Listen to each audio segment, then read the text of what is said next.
We're now live. It didn't have to be. You could be dead. Welcome, ladies and gentlemen, to Guns of Fury. Bob! Bob of Fury. I don't know if anybody's checking to make sure that there's something actually happening on the screen. Yeah, I'm just seeing a black screen so far, so let me see if I... Okay, now I see things. Yay, Guns of Fury. Start game. New game. New game. Interesting. Yay! Oh, the world's been in an energy crisis since the start of 2042. Good job. Oh, hey, Jeannie. Only 2042, huh? Only? Good day and welcome. Good to have you here. Yep. Is this can't another stay you'll too be long. with us for like a little bit? Yeah, I gotta leave for work and get ready for work in about an hour.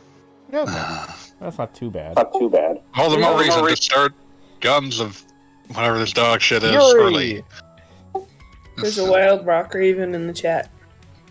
Oh, already? What? This staffer. She says hello and staffers of Gogglebob. Which is just... I gotta talk to her about that. What the heck? It's a running gag. What do you want? At this point, yes, I understand. This looks less like a Metroidvania right now and more like a Metal Slug. We have Metal Slug at home. Slug-Troidvania. I think these guys are dressed like Doom guys, so that's something. I mean, yes. the opening screen was very reminiscent, so I'm not sure what to expect here. My Looks like understanding is Metal Slug. this is a Metal Slug-alike. That's a nightmare. The world wasn't ready for this Slug-Troidvania. I need somebody to explain Metal Slug. Metal Slug is run forward and shoot people until everything explodes. And it very It's much also looks kind of like this. cartoony. I mean, it's very much what's going on here, so that tracks. I just didn't expect it to be quite so literal. Also, occasionally there's a tank you get into. I mean, And we're that going tank to should be assume called that Metal Slug. eventually happens. I want a $10 coin. Once you get into a tank, though, it kind of turns into Blaster Master. Not got to be enemies. confused with Math Blaster. Nah, not even slightly. Nor to be confused with Master Blaster from Mad Max. That's impressive. You took that tank's shell right in the face.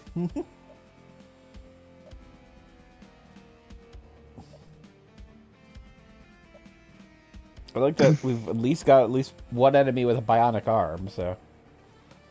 At least. I mean, you can always tell the silver bionic arm, but you never know when there's like an extra bionic arm.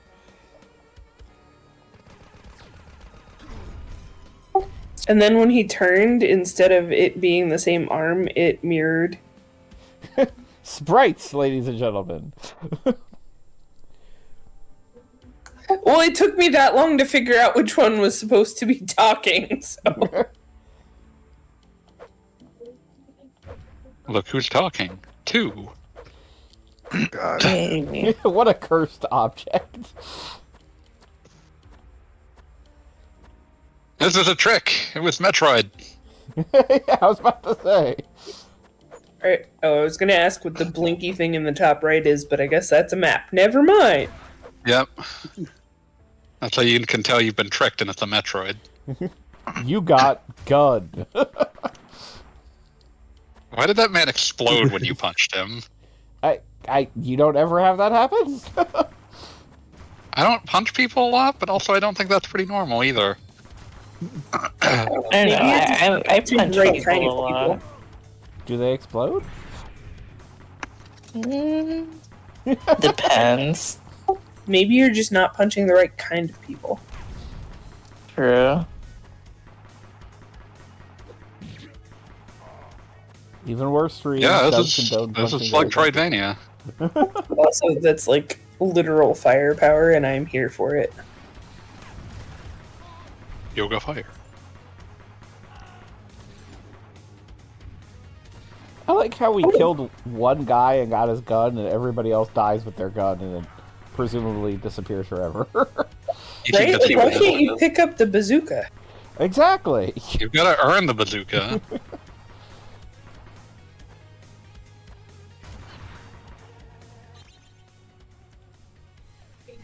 Yeah, we got missiles.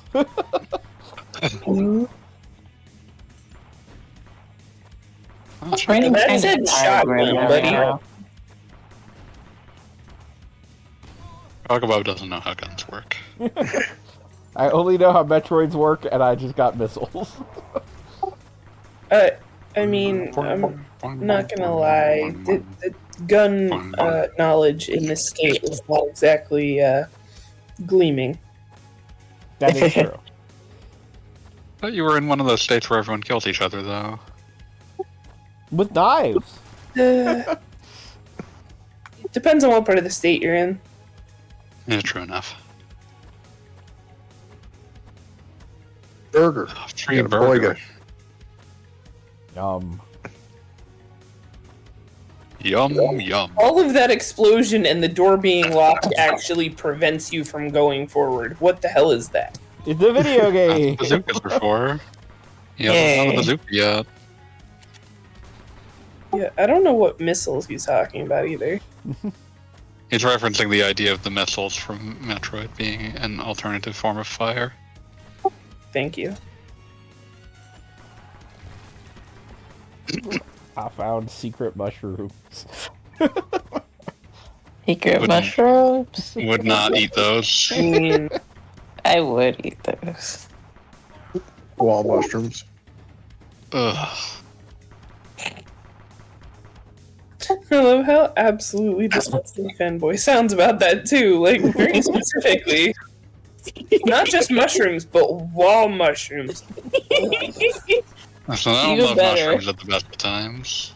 Why can't Metroid crawl, Bob? Yeah, pretty much. Why can't Guns of Fury? Why can't Rambo crawl? I forget if we got a name for this guy. Did we get? It doesn't I- matter.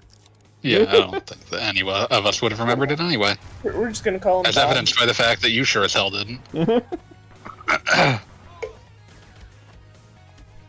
be sad if I look him up and he's not named John Fury. John Rage. Roll fizzle beef. John Dumb Angry. Chunkman. Big McLarge dude. Dumb Chumpman. Bob Johnson. Oh wait. Bristle McThornbody. I got missiles, I got a melee weapon, and I got gun.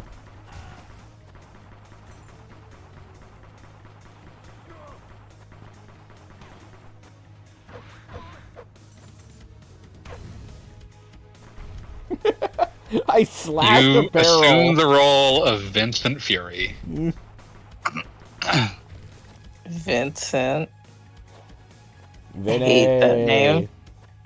Wow. Vince Fury is fighting for your freedom, and you say this?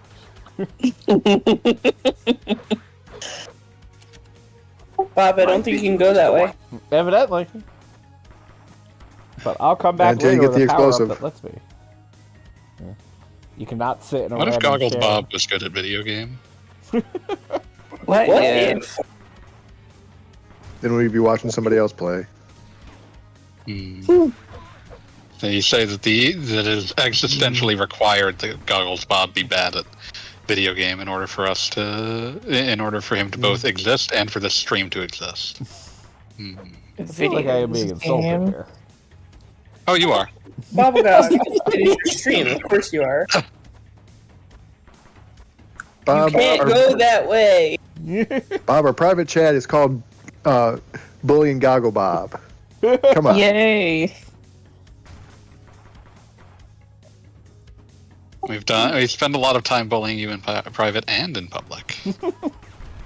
What you see is what you get. Do you actually get to spend that money, or are you just collecting it forever? I mean, he's putting it into his 401k. Because clearly he'll live long enough to use it. Oh, hey, there's a shop. Maybe. Oh yeah, I saw that. but it's funnier to give him shit for it. Yeah, I get it. I mean, y'all have a group chat. We do. Localized investment.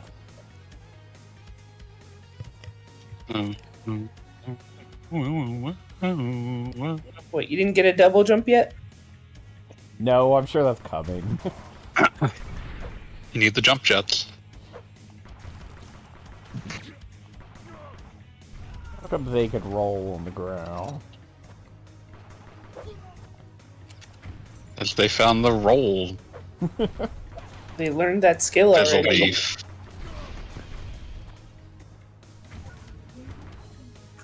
They can also throw grenades. Do you have that option? No, but I can equip cheese. We put our faith in blast hard cheese. If you're lactose intolerant, I mean, I guess it works. Oh man, have they ever done a game where you're lactose intolerant, so you eat cheese and just are immediately poisoned? That's not the symptom that immediately came to mind for me. Well, chronic diarrhea is a less common thing. I just figured noxious farts because I'm a 12-year-old at heart, apparently. I mean, noxious farts is like an offensive ability in most video games.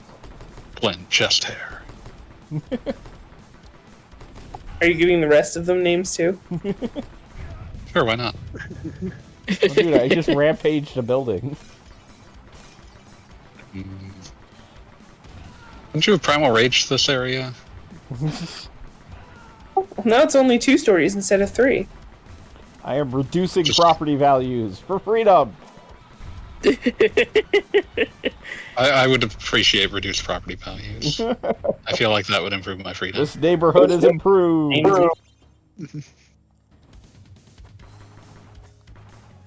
Man, I had to get a quote for siding today. Don't talk to me about property values. Oh man, I can't Well, they're imagine over that now. was good.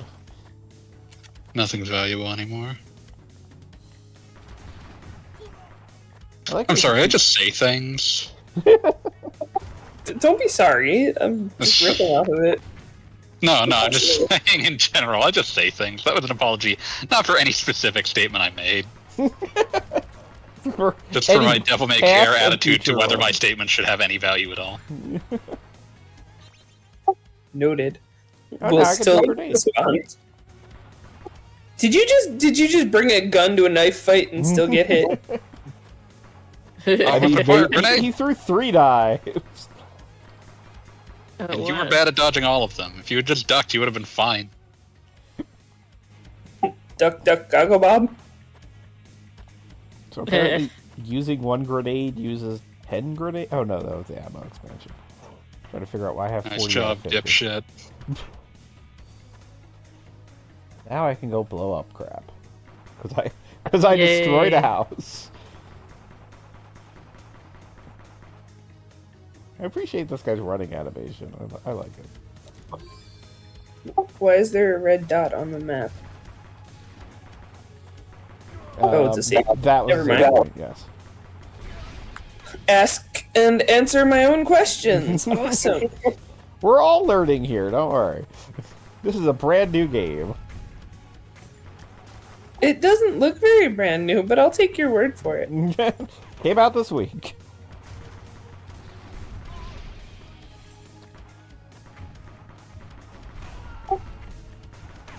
I've seen Rampage before.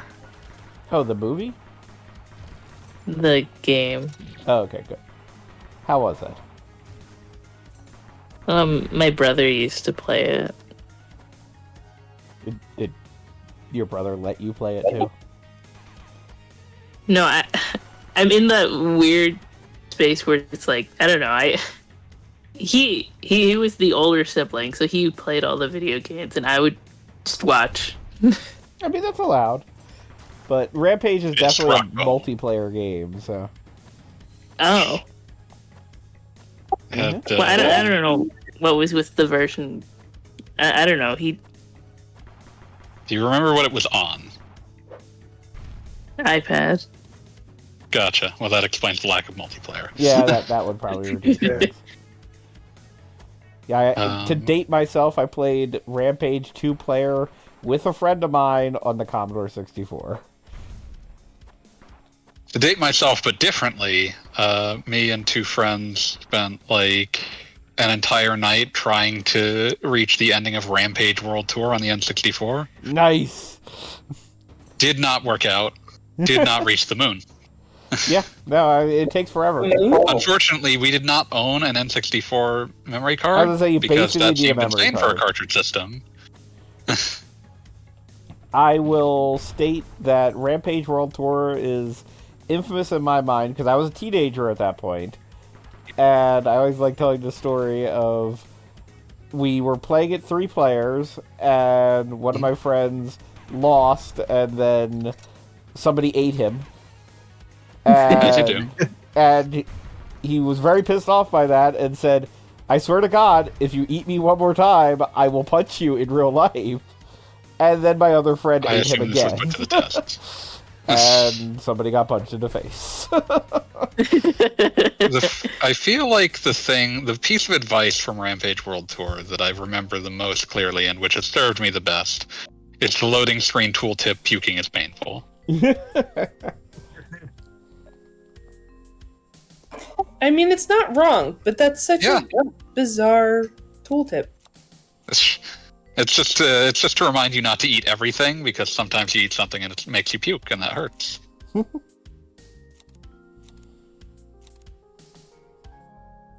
Words to live by. They've served me well and I passed them to you. Yay! Learning!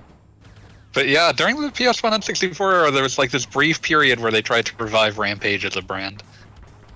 I mean, it was basically just Midway trying to survive, if memory serves. Yeah. Well, part of it was that, like, Midway until the PS1 era did not do home console ports themselves. They had partly been brought into that market by Sony helping to pay for, like, a PS1 port of Mortal Kombat 3. So they were just testing the waters about what of their IPs would sell on consoles, but they went through like 3 different Rampages on PS1 and N64 between Rampage World Tour, Rampage Universal Tour, and Rampage Through Time. Yeah, Rampage Through Time was just so bad. I did not bother playing anyone after Rampage World Tour. I liked World Tour, but I didn't get to see the moon, and that was the thing I actually cared about, so... I love that they put the moon on the attract screen of not only the console version, but also the arcade. And I'm pretty that sure... was to remind you of what you could reach if you spent 9 hours in an arcade. I was about to say, there was no way to make that in an arcade. Like you would have to sit at that arcade for hours. Like, easily hours. Like, you would have had to spend more money than it would have cost to purchase a console and the... Possibly the arcade machine itself. Yeah, like, it's just an ungodly amount of time. I think the last Rampage I remember existing for home consoles was the fucking, the Wii game. Oh yeah, that happened.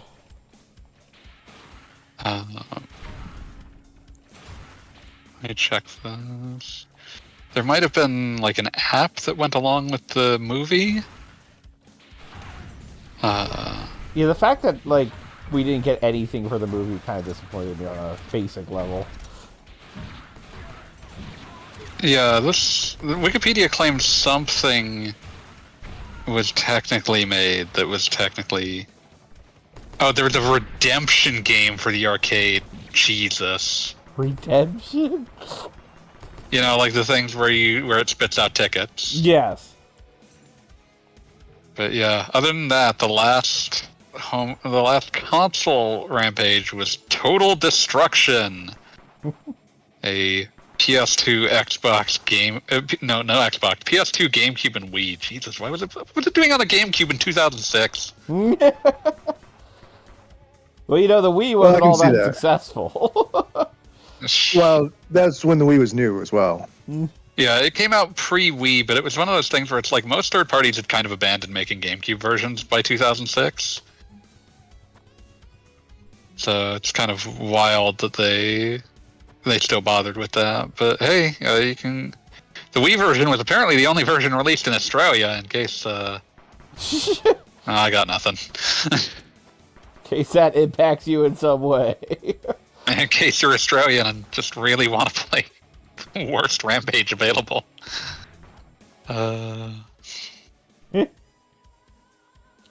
Now I can crawl. Wikipedia felt it was important to note the Nintendo Wii version also has a clip from the Cartoon Network TV series The Grim Adventures of Billy and Mandy. Don't know why that would be there. Yeah, I was about to say. Wait, what? Billy and Mandy, what now? The Apparently Wii version of the last Rampage game has a clip included on it from Grim Adventures of Billy and Mandy for some reason.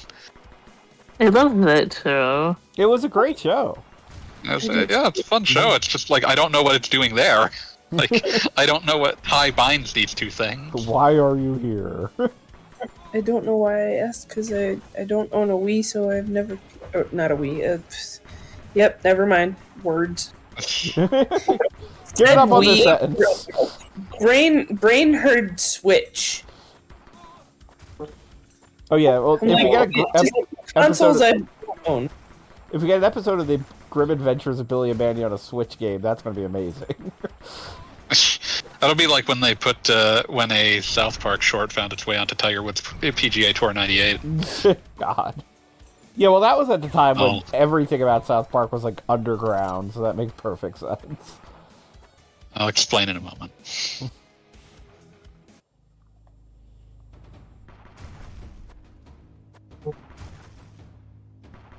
That looks like a mech suit. I already used it going in the other direction. Oh. I'm sorry, I tabbed out for a minute. Mentally and visually. It's a lot. Tiger Woods PGA Tour '98. I think it's '98. It might be '99. I don't know why, but I remember seeing it mentioned again recently for some reason.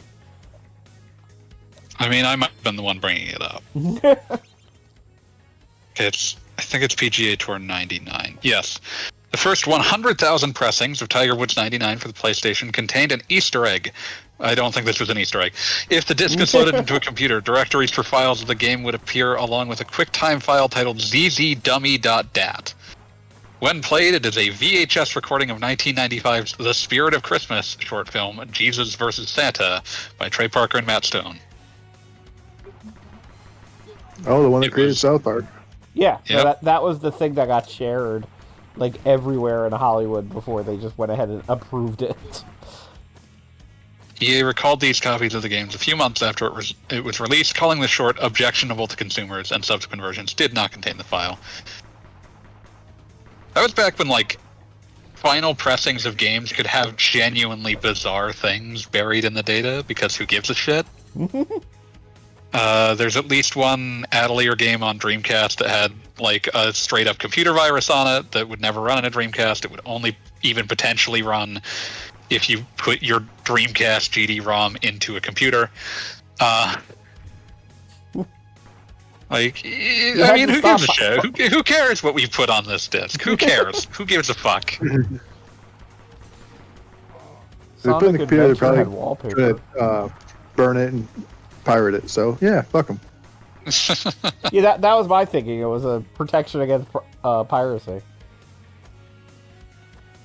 In the most, like, obtuse way possible. It was a GD-ROM that you were encouraged to put in the computer because it had, like, fucking wallpapers on it. So, probably not anti-piracy in this context.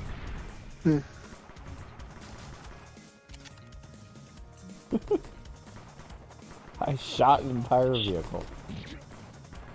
I have to think of other, like, why is this on here? Data. I know I've, like, seen other situations where it's like, it's inexplicable why this is here. This is a PlayStation Black Disc. The first That's track entirely explicable. contains game data. So please don't play it in a normal CD player. But you probably won't listen to me anyway. The best version of that is the Skies of Arcadia kids all being like, we can't save the world from inside a CD player. The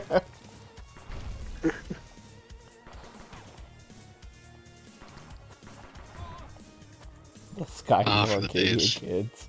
Sounds like such like a... What else you gonna call them? The Skies of Arcadia babies.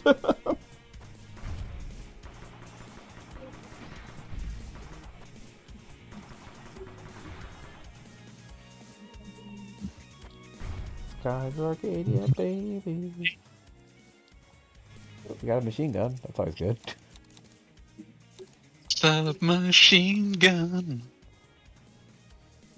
I feel like I can make submachine gun scan to the like note and meter structure of the Muppet Babies theme if I try hard enough. I think you can make anything work with Muppet Babies theme if you try hard enough. I'm here to support this plan.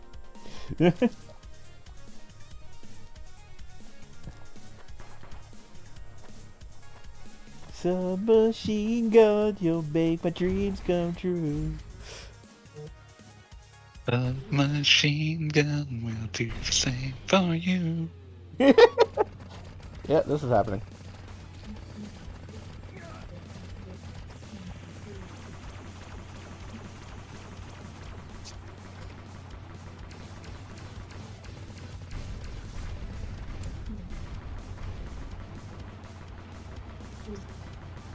I don't know why this is making me thinking of a Shantae boss, but it is.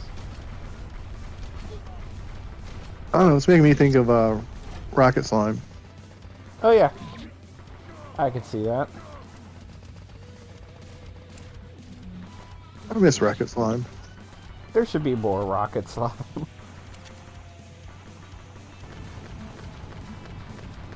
He's a good slime. Slurp. He's not a bad slime. Exactly.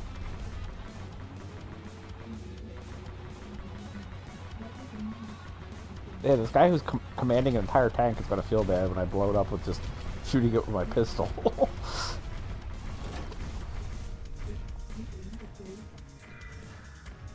Muppet Babies. We will blow up. From a Marvel tank. Television.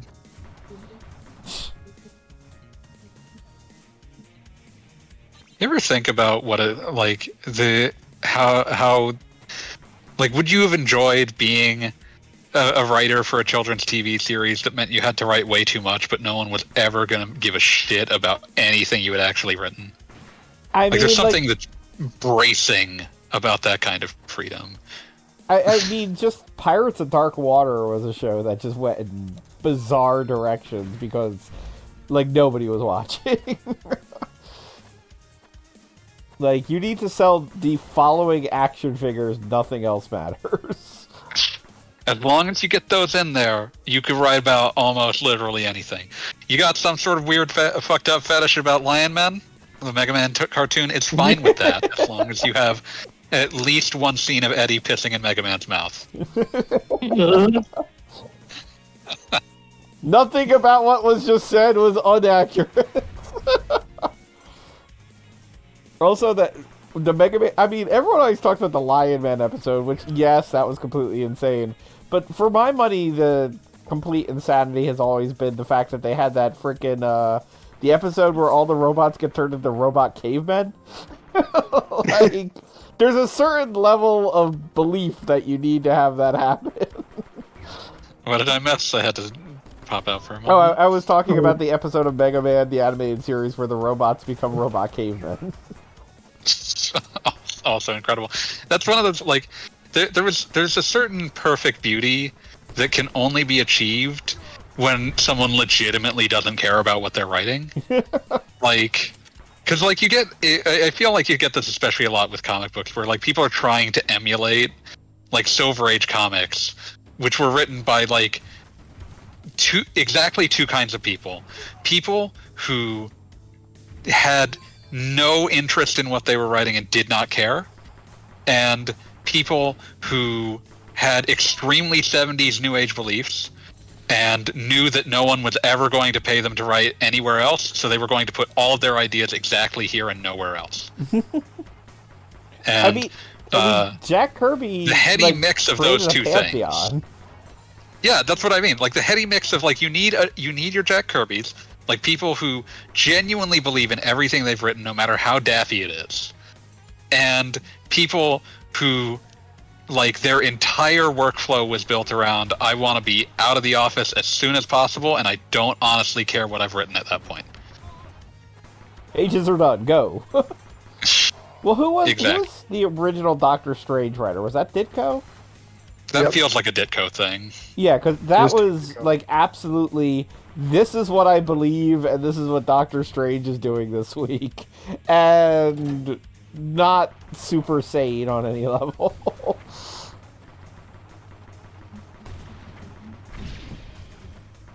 Like choices were made.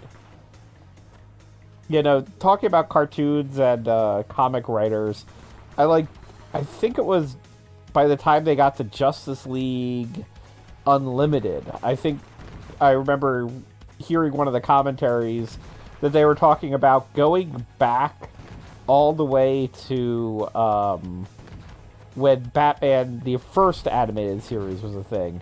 They said that they always got spec scripts that were, what if Batman was turned into a child? What was that? I was gonna say you could probably also slash him in the back. Yeah. Oh, I didn't even think melee. But yeah, no. So like they were constantly getting scripts that were like, "What if Batman gets turned into a kid?" And I think it's like literally Bruce Timm giving the interview, like, "No, that's an idea for stupid babies. We're not ever doing that." And then of course they actually did it in the Justice League Unlimited episode. But just like, hey, here's a basic plot for a show. The adult hero gets turned into a child hero. The end. Moving on. Normal babies. I mean, the Teenage Mutant Ninja Turtles got turned into kids, like, on multiple occasions. They were already teenagers! I was gonna say, a teenage is part of their name!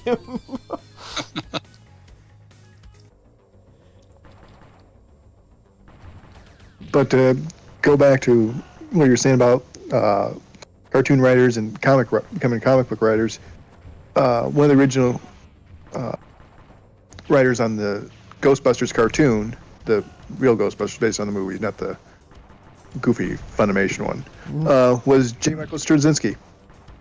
Oh, yeah. Well, also, famously, the guy who vaguely reinvented DC Comics, Marv Wolfman, who was responsible for Infinite Crisis or Crisis on Infinite Earths and what have you. He was like the main writer on Transformers Beast Wars. Not Beast Wars, Beast Machines. Beasties? Oh, Beasties. Not Beast Machines.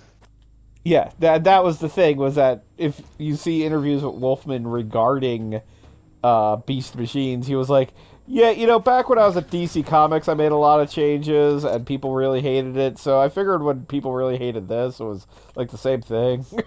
Like, it's just kind of funny to think of, like, back in the 80s doing Crisis on Infinite Earths, and people were like, no, fuck you, Marv Wolfman.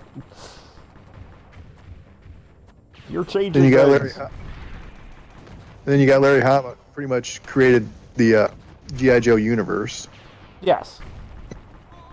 Yep. Which, have I told my Larry Hama story on the stream?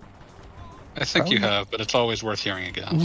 Just, he was at a even local, I think we got him for free comic book day. And I spoke to him, and like, it was kind of like a backstage hanging out kind of conversation. And I said to him, you know, I really appreciated how you did, like, the banality of evil with Cobra Commander in the comics with, he's literally, like, a graduated used car salesman. And Larry Hama looked at me and said, nobody's ever said that to me before. And I'm like... And unfortunately, then it was kind of time for him to sort of go on, so I never got the follow-up answer of, do you mean that as a good thing or a bad thing? Like, he just, like, very plainly, nobody's ever said that to me before. Like, Okay. I thought this would be a normal thing. Okay, sorry.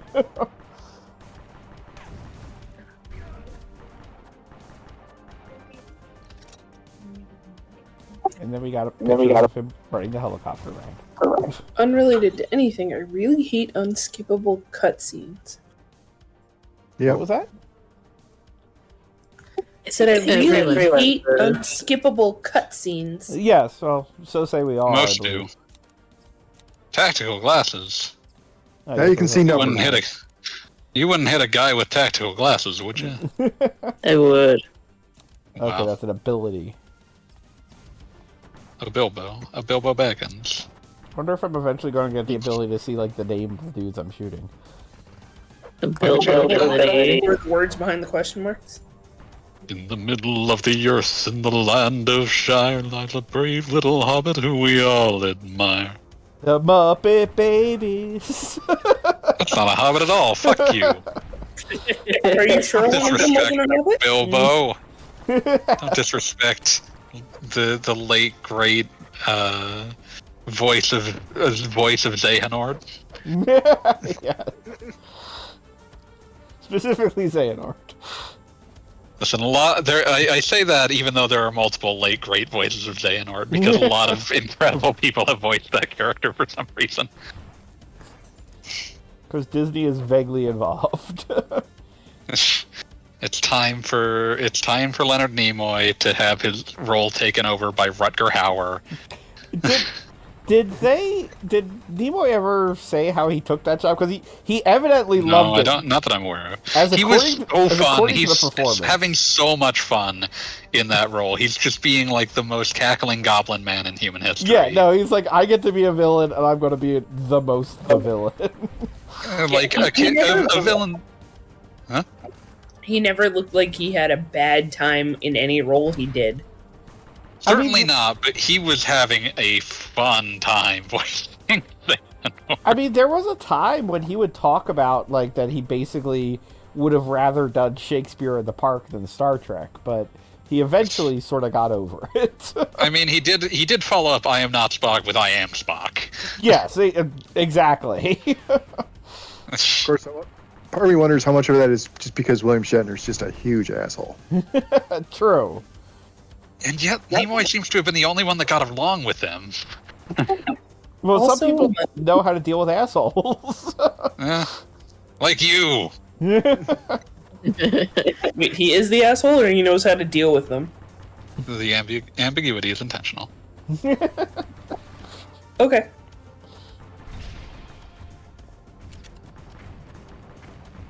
Sometimes I ask for clarity, and I can be. I don't need it.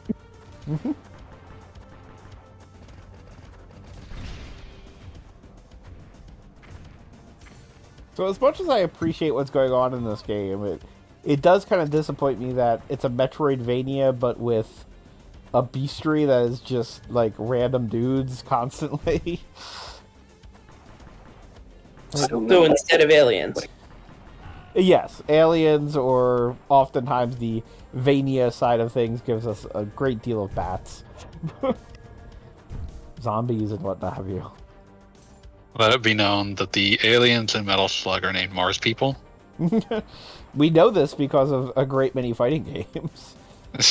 Such as Neo Geo Battle Coliseum. Goggle Bob, you missed. Goggle Bob is a known fuck up. There was a shiny thing on that shelf, though. I'm I know. going back for shiny thing. That's why I called him a fuck up.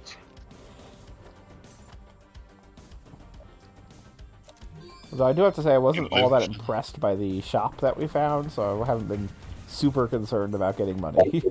Maybe there's a better shop. I mean, that is possible. Like, I'm sure that's not the only shop in the game. It can't be. So says my expertise. Yeah. It Fuzzy just woolly can't be. toes. He lives in a hobbit hole and everybody knows him. Bilbo. Bilbo Baggins is only 3 feet tall. Bilbo. Bilbo Baggins, the bravest little hobbit of them all. What a time. So did I miss a step where you like uncovered the whole map and now you just have to explore it? I mean, I don't know if I'm he's got just, the whole. yeah, I'm just figuring things out as I go here. But Yeah, the structure of this kind of thing is the like finding more items and not face tanking every goddamn shot in the game. yeah, no, I died and I was okay with dying. But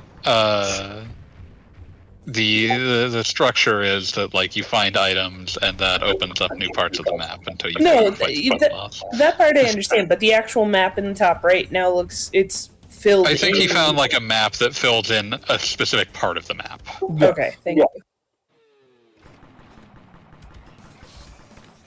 It's Bilbo back. And instead of exploring the bottom part, he goes straight back to the boss. Well, I want Well, now to... there's a thing to defeat. Yeah, no, I gotta beat... Not the Gogs could defeat it, but someone This thing's could. got like an Optimus Prime head, and that annoys me. It must end. Optimus Primal. The face tank is my new favorite word. Thank you. So it's an important word when dealing with Goggles Bob. So Nope, can't get hit by that. That makes sense. use it in good health.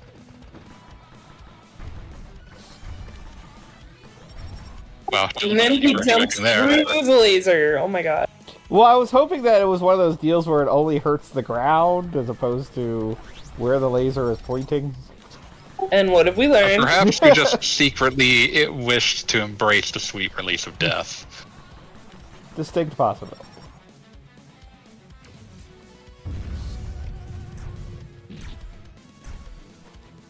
Goggle Bob recognizes patterns. It's I'm true. not sure I believe that. No, okay. I thought it was going to show a different See? thing. Certain values. He's always ready to disappoint us. This time I'll get it. I figured out all the various things to figure out. No, this time you should check out what's going on at the bottom of the screen first. Fine. Probably just going to be a thing I can't get past. Oh no, there's a hot piping pizza. I love the Teenage I look Mutant Ninja forward to Turtles. being disappointed when the stream catches up. That was a pizza. It was indeed. Pizza indeed. Okay, now this time I'm going to get him. Okay, Kill him. let me hold my breath.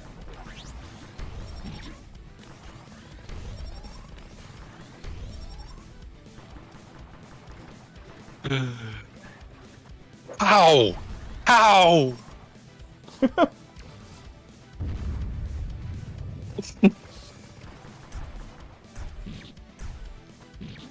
I know you can tell Okay, how that time I arc jumped worked. right into it. That's not even the first time you've just jumped right into it, asshole. Twice in a row, even. No, do not make the same goddamn mistake a second time. Okay, alright, he does learn. These are the random firings of neurons. We cannot ascribe the concept of learning to them yet. Only three feet Are we tall. treating this like we're training Goggle Bob as an AI now? Don't even pretend. No. I would never say something that cruel to Goggle Bob, no matter how cruel I am. Noted.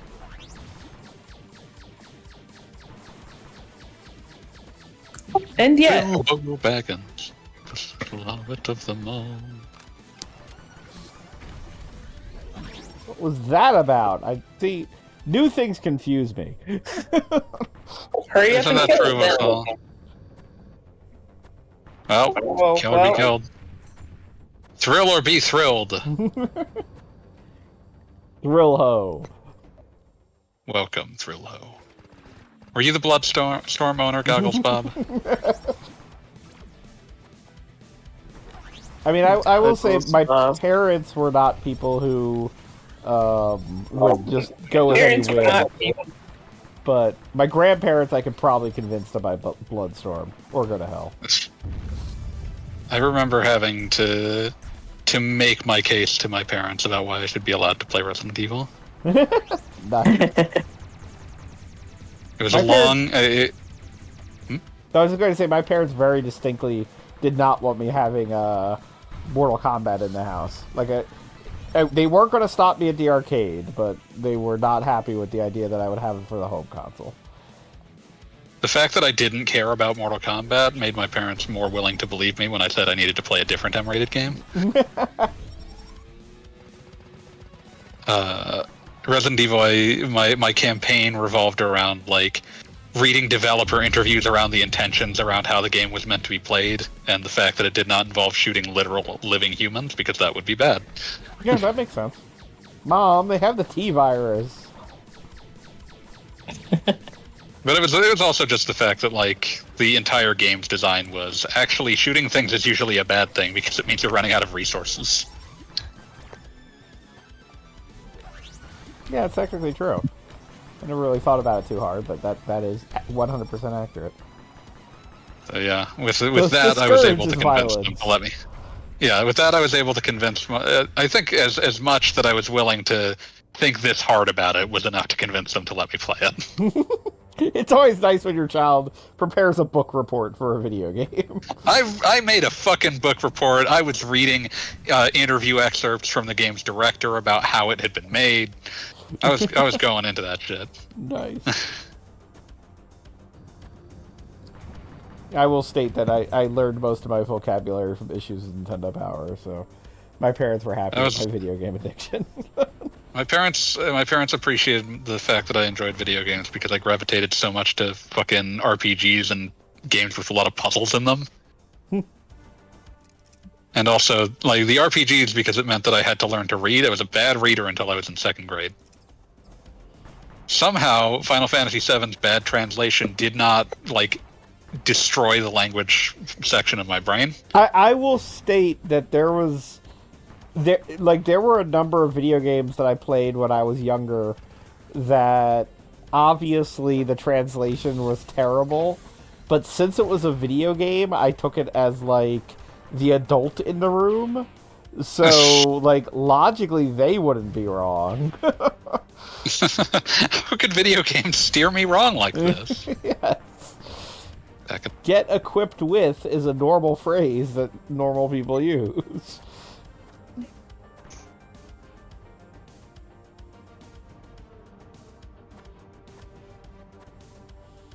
Yeah, I do have to say, actually playing this game, it's a fun little Metroidvania. Like, I'm enjoying whatever is happening here. I was gonna say, it looks pretty decent. Oh, look, I found another shop. Cass, you were correct. Thank you.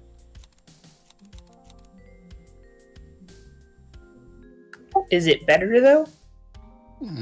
No, it really isn't. What I looked could it over. Be better? It's only 2 feet tall. What was I supposed to do here? I assume. Oh, that was like failing to solve a puzzle. Like, what is the solution to this? Like, there's evidently some kind of intended puzzle here. I don't know what it is, but it's obvious something exists.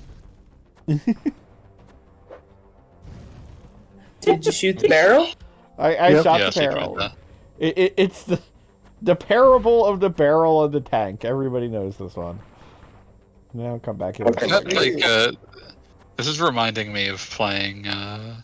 I've randomly popped in Dark Cloud on the PlayStation 2. Oh, okay, yeah. Take a picture. And I of had it. forgotten that. No, Dark Cloud 1, not Dark Cloud 2. Oh, my bad.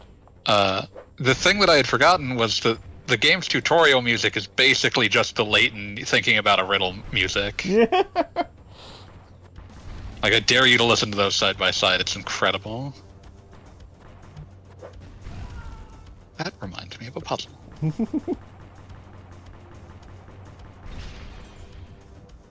Are we all prepared for finally the return of Professor Layton? When is that returning?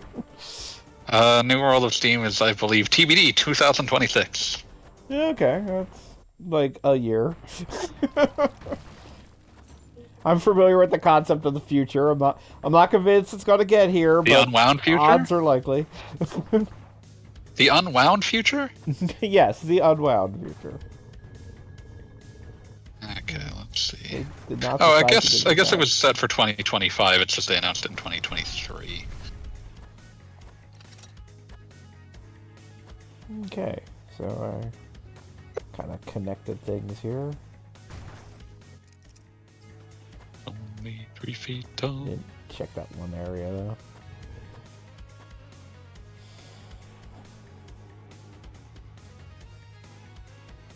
Running and gunning, doing stuff. Stuff and things. Things and stuff. Maybe like Blade Chimera, they're going to reveal that the guys I'm fighting have been human all along.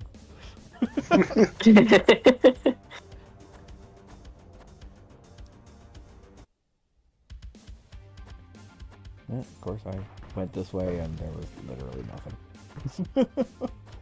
Oh well. Womp. Wow, wow. What was the orange room? That was where the shop was. Gotcha. Ooh, bomb. And Next also, time you should play Tomba instead. you know, I am just not a big fan of Tomba, I'll be honest. What? That's wild. Why? Why? It's just, I don't know, I never really clicked with it. Disgusting.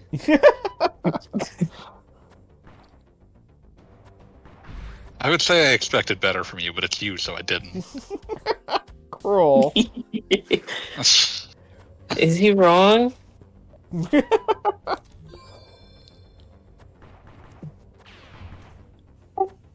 Is there a way to look at the full map? Yes. Just because I'm curious now. Oh, that looks explosive.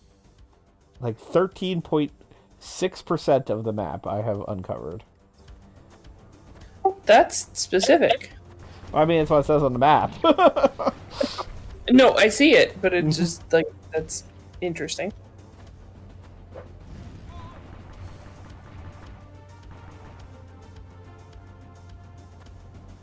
Maybe kill the guy shooting you first. I'm getting there. Yes, but where's the fun in that? There's time to kill everybody, don't worry. Is there? Are you sure? Are you really sure? Oh, wait, should I be worried about YouTube algorithms? I need to say unalive. When have we ever cared about those before? You put this on YouTube? I mean, I eventually put this on YouTube. No, that was my slowpoke response. Those words are so ridiculous.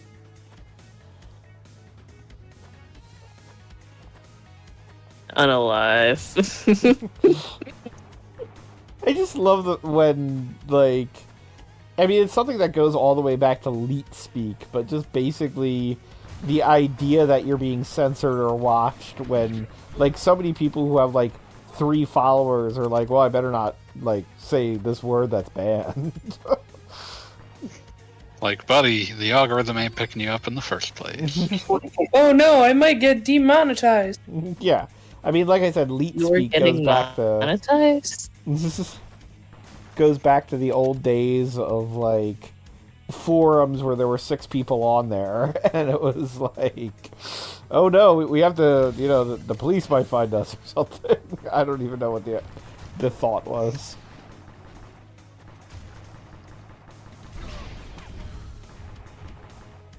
We have to talk about the fact that we're not deleting our ROMs after 30 days or 24 hours or whatever it was.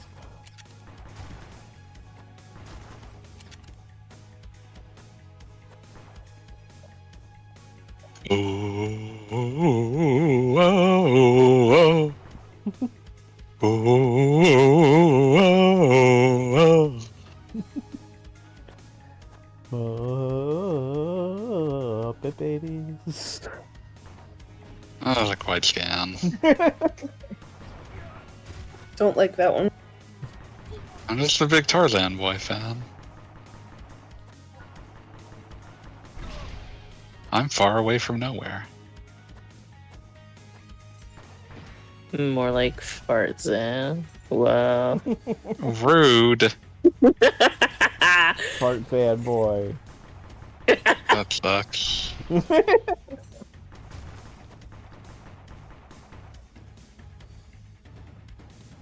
Thinking about how the Fallout single to Tarzan Boy was called Woody Boogie and sampled the horrible Woody Woodpecker laugh. Ah, ah. Yeah, I can't quite manage that. As punishment, Goggle Bob must play the Woody Woodpecker PS2 game. As punishment. Yeah, you're being punished for my failures. And so it's come to this.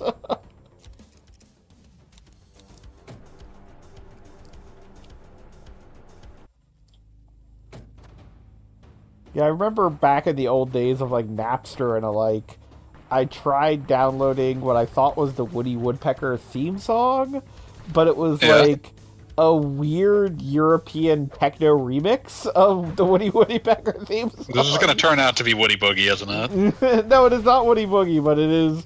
It is. I mean, that's already terrible. Italo disco meets Woody Woodpecker noises. Why would someone make that? Don't worry about it. The old days Italo of techno disco was remixes a or law something. unto itself. Okay. Like Chrome sounds like they just found out there wasn't a Santa Claus. Like, I'm sorry, Chrome. Why would they make this remix? Why, Papa? Why, Father?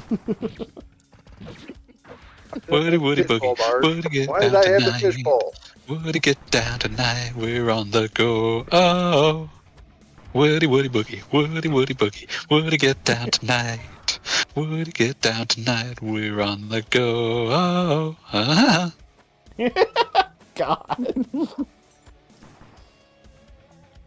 One of the things that I'm always sad and complaining about is leaving behind the era where like companies would just acquire licenses for extraordinarily cheap and put out like games based off of licenses that had not been relevant in decades because it made it easier to sell to someone. And that's why you needed a Three Stooges game on your PlayStation 1.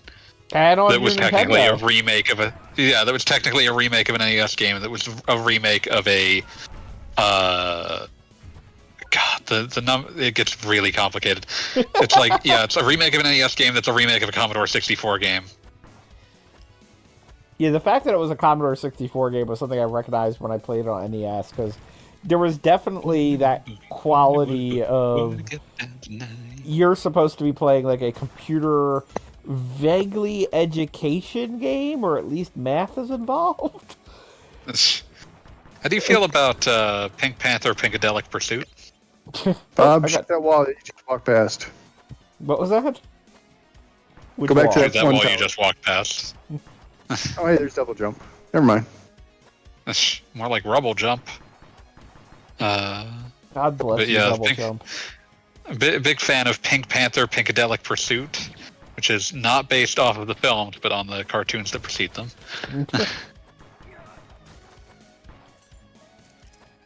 Woody Boogie, Woody Boogie, Woody get down tonight.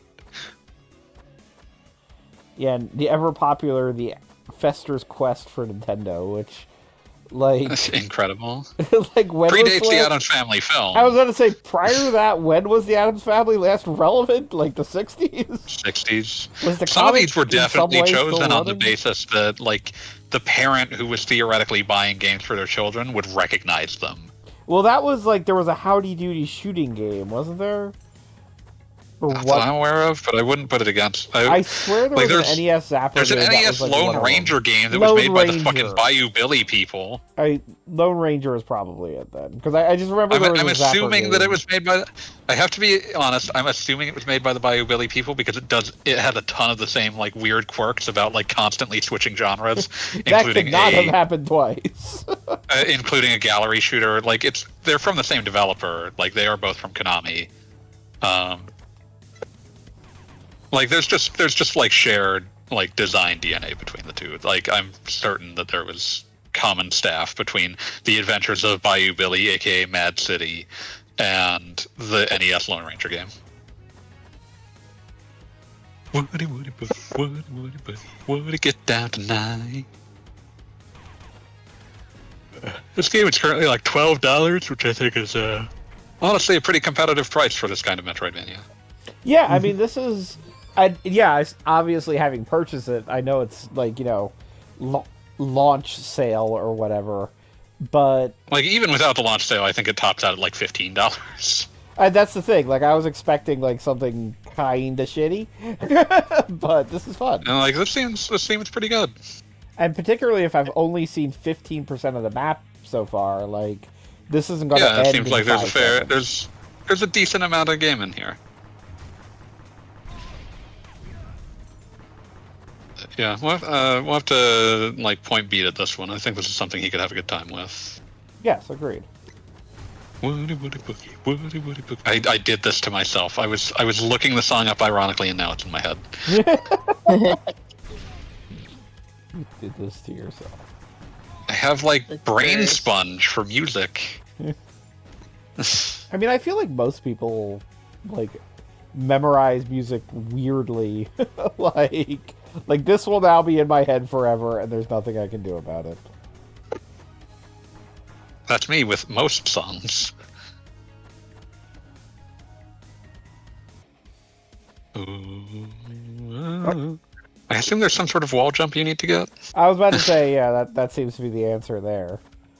But here, it seems like I can move forward. Ooh.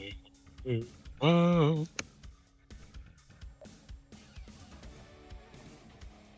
I like that we This keep is getting also like, reminding me of a different Metal Slug knockoff that no one remembers. Go on.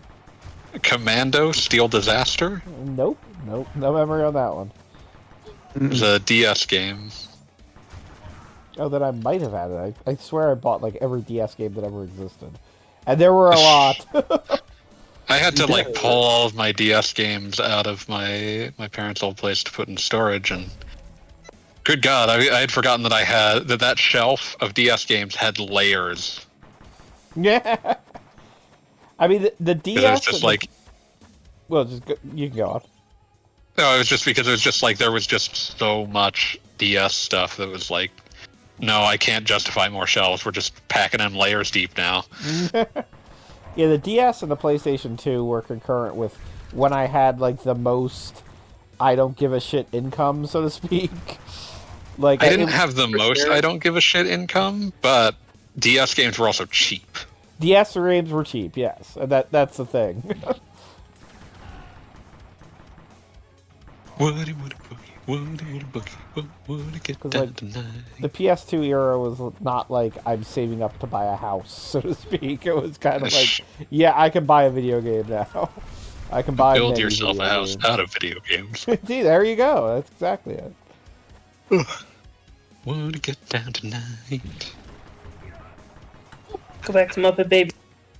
Muppet baby. They're gonna get down tonight.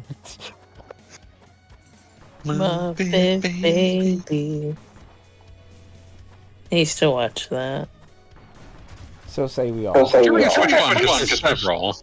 I was gonna say I was surprised it was still on for your generation, but yeah, what fanboy said.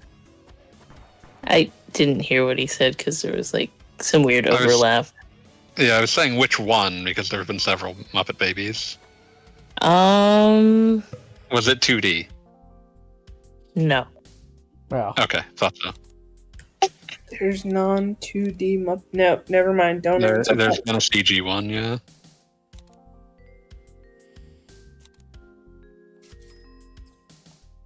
I like that there's just this little gun accountant in a random room. It's got a nice little lamp. Looks like a nice place to work.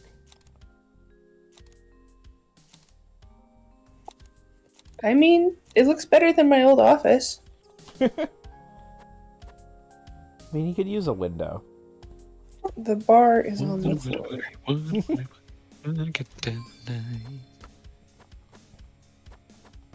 More like a library, honestly. The Gunbread.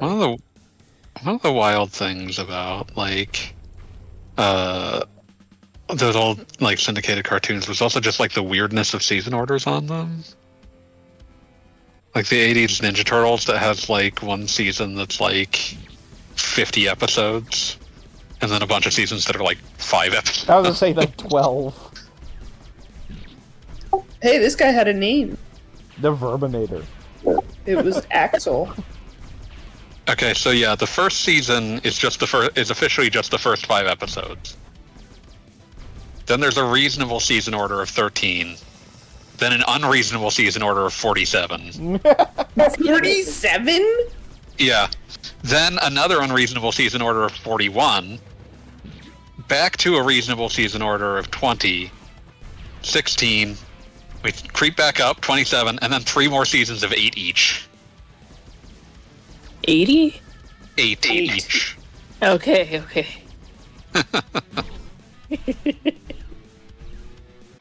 It's like how you look up the first season of Power Rangers and it's 60 goddamn episodes. Rita Repulsa was a problem.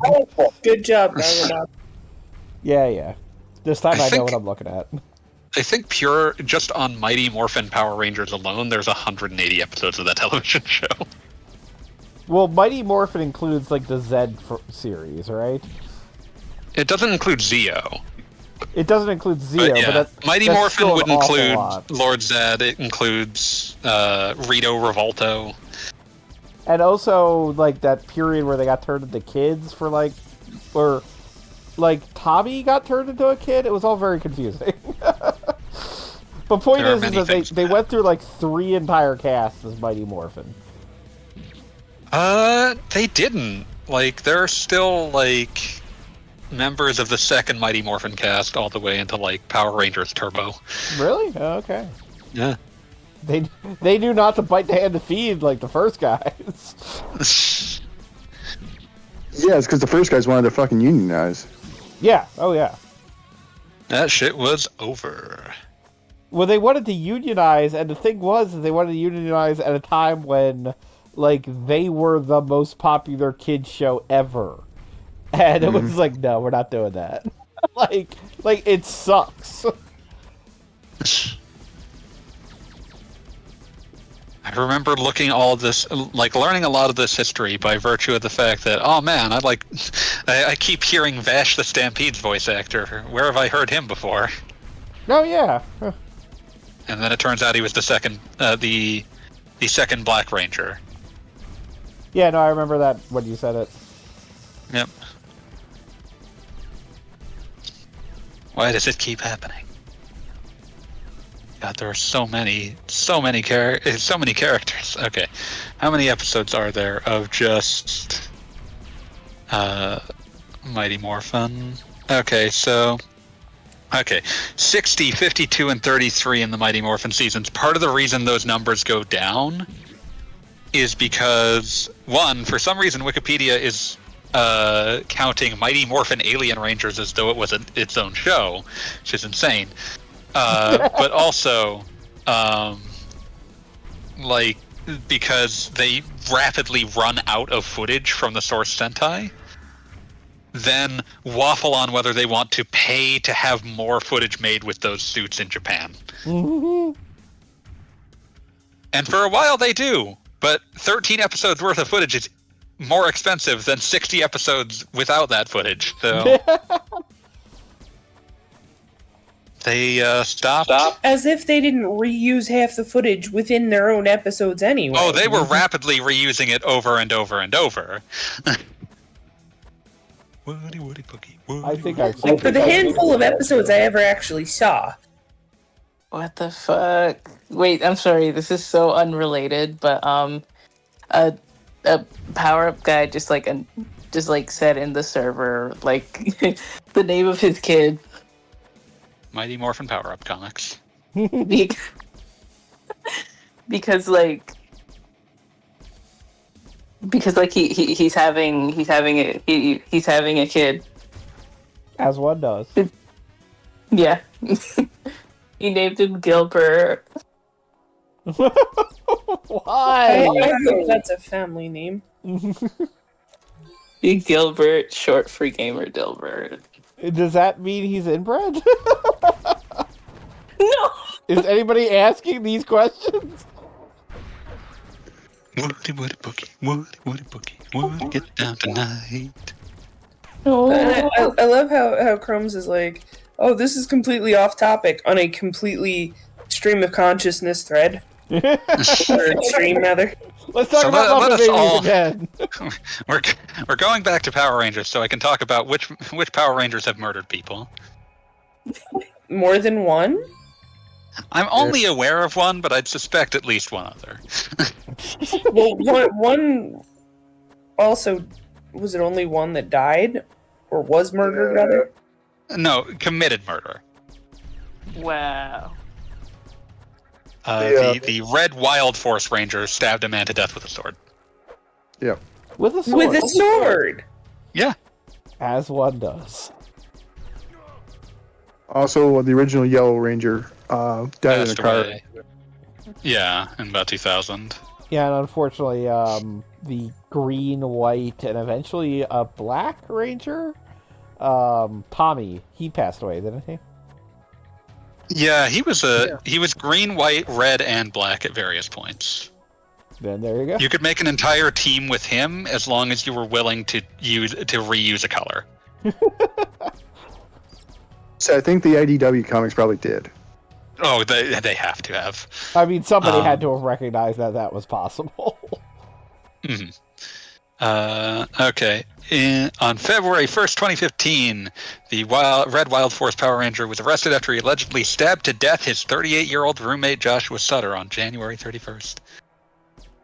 Sutter had been stabbed in the abdomen with a medieval, quote, Conan the Barbarian sword at a home in Green Valley, west of Palmdale, California. Quote. The supposedly. Doing some heavy lifting there.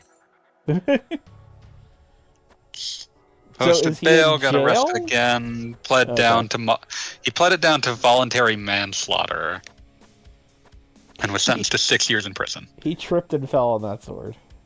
Was he the one that couldn't go to the the conventions because he was legally? I don't think he leave- was the only one.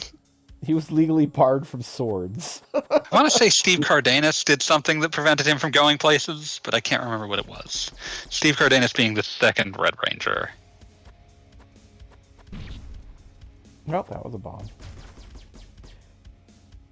Let me double check.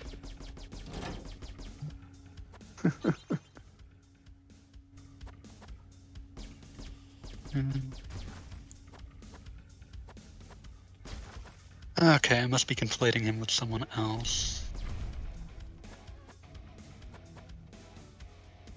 But yeah, the funny thing about those early Power Rangers actors is that most of them are just people who did martial arts that were press ganged into acting. Oh yeah, definitely. And I mean, so a lot of them were just had no strong opinions about anything to do with the acting world. It was just like, yeah, I got to, just sort of do what I just sort of got to do martial arts on a TV show. I will state that the guy who was the original Red Ranger gave me, like, what's the word I'm looking for? High expectations for puberty. Like, this is what a teenager looks like. Oh, okay. Wait, which one? Now I have to look it up. The first Red Ranger. Okay, yeah, don't look up what he's doing now, by the way. Oh, was he the one that? He was the one that was making. In February 2024, he announced plans to start a controversial warrior-inspired clothing line featuring quotes from prominent historical figures, including Adolf Hitler. I mean, you say what you will, he was a prominent historical figure. You do not, under any circumstances, have to hand it to Hitler. The clothing line debuted in April 2024. However, the theme had been altered from warriors to wise leaders, titled Wise Leaderwear, and now included quotes from Anne Frank. St. John debuted the line with a video on his Twitter account in which he stated that his store would not be including Hitler. Our store will not be including Hitler statement raises a lot of questions about why. But he's also got a CARES Act indictment. Statement. Yep. So he's the one that like one of the few people that like defrauded a PPP loan and like actually got Caught. Actually got charged for it. Which would make him like the first. Like those damn it had to be someone that you had heard of, so that it would be in the news, but not large enough that that they had enough money to fight it. So and yeah, he pled guilty on April 22nd of last year. Oh, there you go. well, I mean that tracks with the image that popped up first, which I just put in general. Mm-hmm.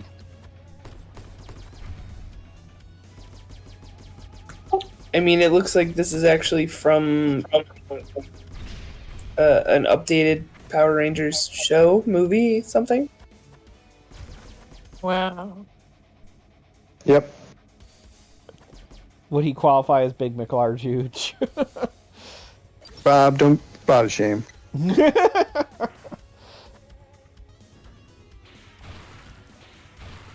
I was saying Big McLarge Huge complimentary. Those words Contra don't mean anything. Those are not words.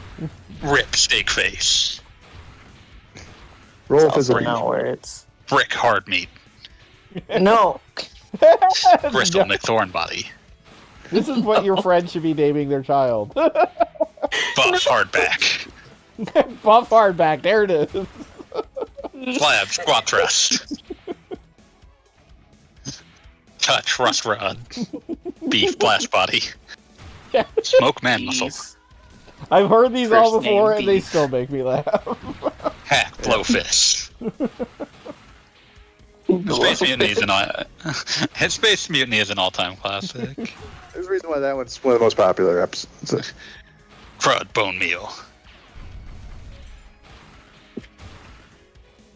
Crunch butt steak. I mean, I still am not 100% certain what happened in the movie Space Mutiny. Like, There's that part where a guy's driving around on his snowmobile and has to bail out. Yeah.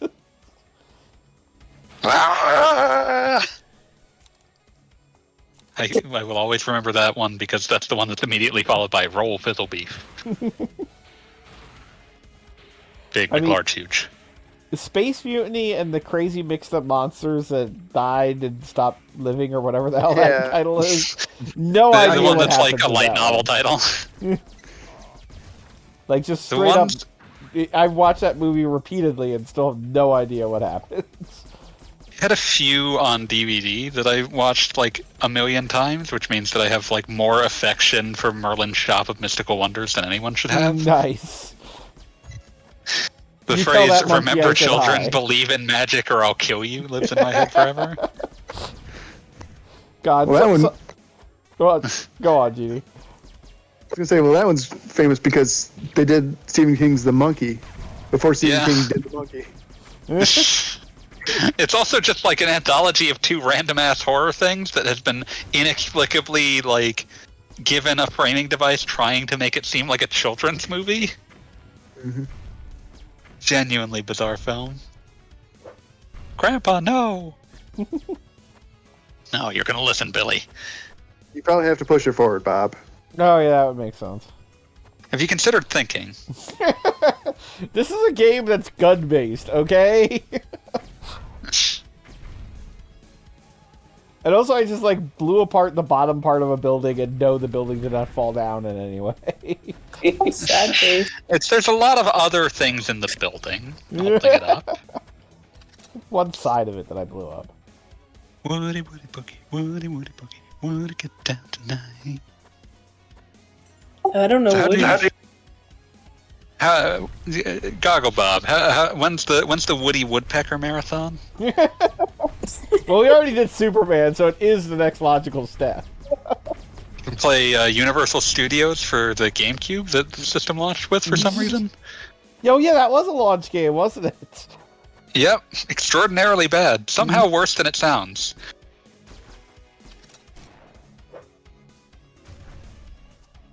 That guy's just right at There's the wrong at angle. least one of the Crazy Castle games is Woody Woodpecker branded. In at least one territory, might be several. Those damn Crazy Castle games. Big fan of the one that is like variously a Ghostbusters and Garfield game for no reason, and is also an unlicensed knockoff of a random Commodore game. Garfbusters. Da-da-da-da-da. Mondays make me feel some ways. Mondays make me feel bad. Okay, so in Japan it's Mickey Mouse 4. Of In course. America it's the real Ghostbusters. In Europe it's Garfield Labyrinth, and it is an unlicensed knockoff of a game called PP Hammer and his pneumatic weapon. I'm sorry. Hammer. Can we go back to what was it? Garfield Labyrinth. Yes, Garfield Labyrinth. It just sounds like the worst RPG ever. Welcome to Garfield Labyrinth. It's okay, Crumbs. I'm stuck on that one too. Yeah, no, that's understandable. There's one that's in Japan. It was released as both Mickey Mouse 2 and Bugs Bunny. In America, it was Bugs Bunny's Crazy Castle 2. In some parts of Europe, it was just called Mickey Mouse, and in yet more remote parts of Europe, it was called Hugo, based off of a horrible troll man that exists in like Scandinavia. I love Hugo.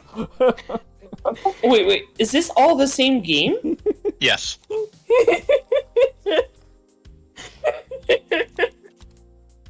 The first Bugs Bunny's Crazy Castle game was a Roger Rabbit game. So how did we get to Mickey Mouse from there?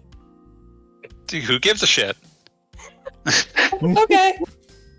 That is really the only answer I can give you. Who gives a shit? They don't care. They did not care one bit.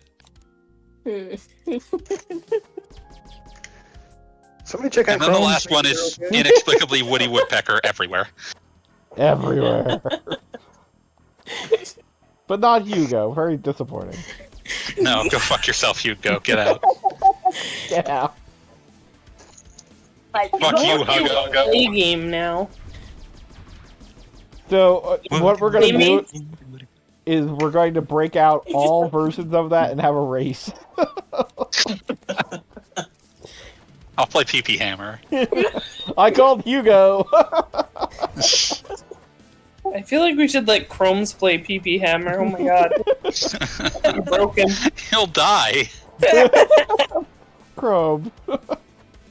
Who's trying to survive? I'm having the immense displeasure now of looking at the Woody Woodpecker Wikipedia article and finding out that there's like a girl Woody Woodpecker that's just Woody Woodpecker wearing a dress, but like not a full dress, just like a little skirt, and it's just like, try harder. Come I mean, on, Woody Minnie Mouse. Woodpecker. Have some Yes, but Woody dignity. Woodpecker postdates Minnie Mouse by like 30 years, so like that's what I'm saying. Try harder. Woody, Okay. Okay. PP. Gonna survive? Hey, Hey, Callie Scrub. Callie The Scrub, game from is now on, Guns of we're gonna- Fury. Callie Scrub from now on will call you Gilbert, which is like Gamer Dilbert. I fucked that up in the past, and I will never stop. But yeah, this game is Guns of Fury for Callie Scrub's benefit. Okay. Okay, I'm good. I'm good. You sure about that? Give it about 5 minutes. Solemnly swearing not to bring up the name of the cursed game.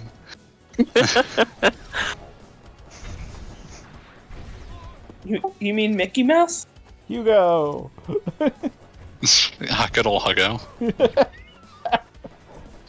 Hey, there's the pizza. Yeah. Another pizza. Gotta get me some. The Woody Woodpecker game for the 3DO, go fuck yourself. That's like the one thing I don't have hooked up and ready to go. There are 3 of them. I mean, just go fuck yourself on basic principle of the 3DO being a thing. A little bit.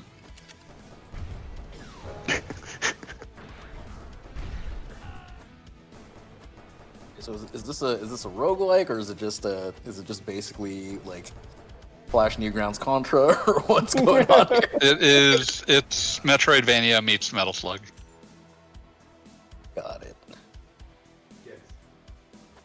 Gogglebob, how many pizzas do you have at the... Why would you kill the poor guy at the computer? I mean, he was doing his job.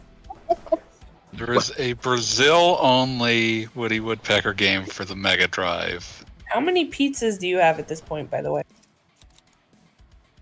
2. Just 2. And what are you supposed to do with the food items? I can use them to refill my health, but I have not had occasion to do that yet. You just keep dying instead. Got Exactly. Very You have so the menu many. is very Castlevania. You have so many food items. All right, guys, I gotta get going here. Good luck, Jamie. Have a good one, Jamie. Yeah. Thank you See always you. for being here. Yep.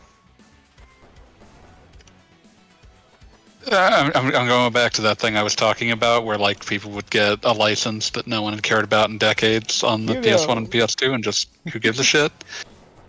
Woody Woodpecker Racing on the fucking PlayStation 1. I can't imagine who that was meant to appeal to. I just remember that happened because I remember seeing like a GamePro article about it and being like, seriously, guys? Like, there's a game I know I don't need to get. Thank you. Shh. Received generally unfavorable reviews according to aggregator Metacritic. Can't imagine why. Metacritic went back in time just to review it. Wait, so generally unfavorable, not uniformly unfavorable. So somebody liked it. I don't think anyone liked it. And see, if I let the scientist guy live, he just shoots me. Darn. It's how it goes. I don't know. Maybe he shoots you because you shot the other scientist. He remembers. Oh,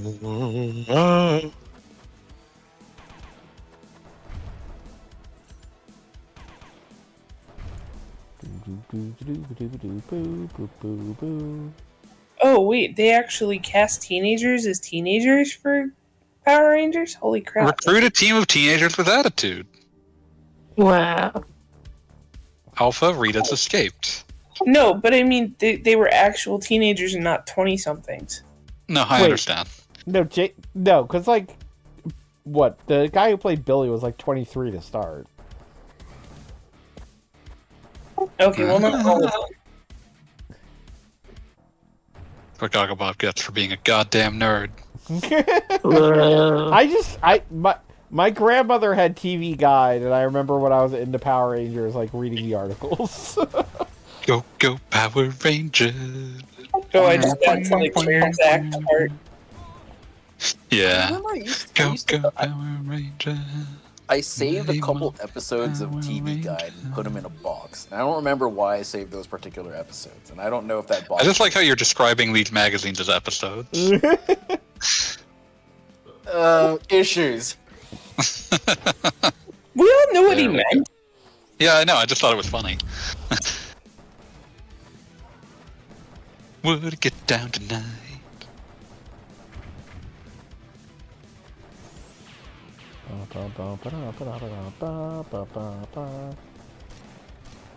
Better do better against this boss than you did against the last one I watched. I'm not. God damn it. Not with that attitude. You are just face tanking a lot of shit. I mean, the thing is, they put a save point like 5 feet before this. Like, Which I was figure- wise of them. I Because there's figure out the Gogglebob in patterns, audience. and then I come back and know what I'm doing. Like, sometimes you have to not be on the ground. And I like how this Never one... mastered that one before, asshole. I like how this one dude is just Dr. Octopus. Oh. Wow. Incredible move.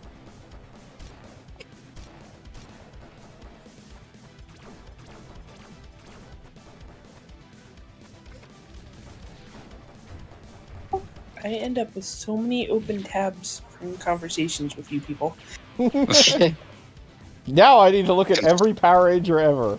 Now look up the character that was the Pink Ranger, but before I she ended was up. the Pink I was Ranger. looking at Amy Jo Johnson after that, and that's where I realized I needed to close some of these tabs. Well, after she was replaced by a character who started out as a cat. Cat. Inexplicably named Cat. Excuse me, what? Nope. You know Don't what? worry Never about mind. it. Would it get down tonight? If you ever replace me in even worse streams, I demand you replace me with a cat. No I problem. wouldn't be willing to bully a cat though. I would. The cat wouldn't talk back. Crow. Cat would might daring maybe to be bully a better at cat. video games though. What? Would die less for sure.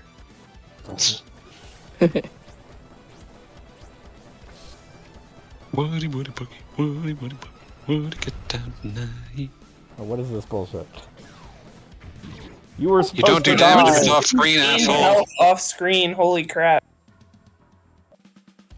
Oh god. Well, at least it can't. You Wow. fucking anyway, it didn't have legs. Lieutenant Dan. I should have used my pizza. Yeah. Or done anything other than like immediately jump into its one attack.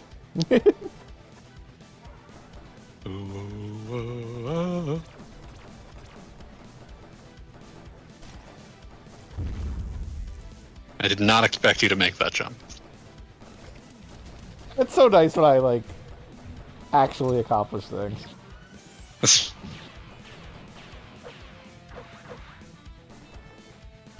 Have you considered having higher standards for yourself? Well, then you'd be even more disappointing. This is even worse streams, not even better streams. It was the best of streams. It was the blurst of streams. We gotta stop having AI write this crap.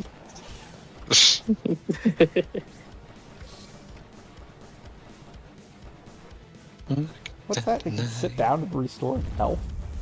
What the hell is that? God damn it. I mean, that's how I restore health too. Woody woody boogie, woody boogie, woody get down tonight. Welcome. Okay. Woody Woodpecker. Oh, we've had the Woody Woodpecker discussion. There can be only one Woody Woodpecker discussion. Someone from Brazil told me that Woody Woodpecker's name is much more phallic sounding in Portuguese than in English. And I went, How is that even possible? No, it's not. Let me see. Hold on. We bring out the old Portuguese here. Like, unless it's like penis dongbird over there. From now on, I'd like you all to refer to me as Penis Dongbird.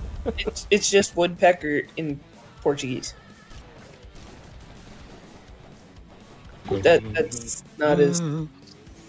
Like both wood and pecker are words for words for dicks. Like it is impossible to And very overcome the distinctly amount of woody.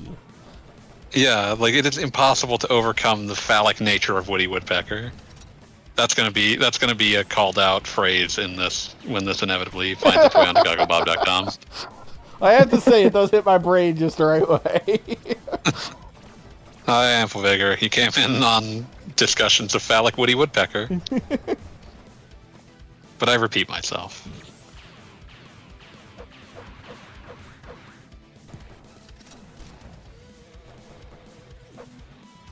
Against all odds, the knife does do the most damage against this thing. I suppose, like, the idea is that if you're willing to get that close, you should at least get a reward for doing so. Just doesn't. I It doesn't don't- exactly make it a good idea, but... Well, there are a couple of attacks I've noticed. Oh that, my god, like- how did you get hit by...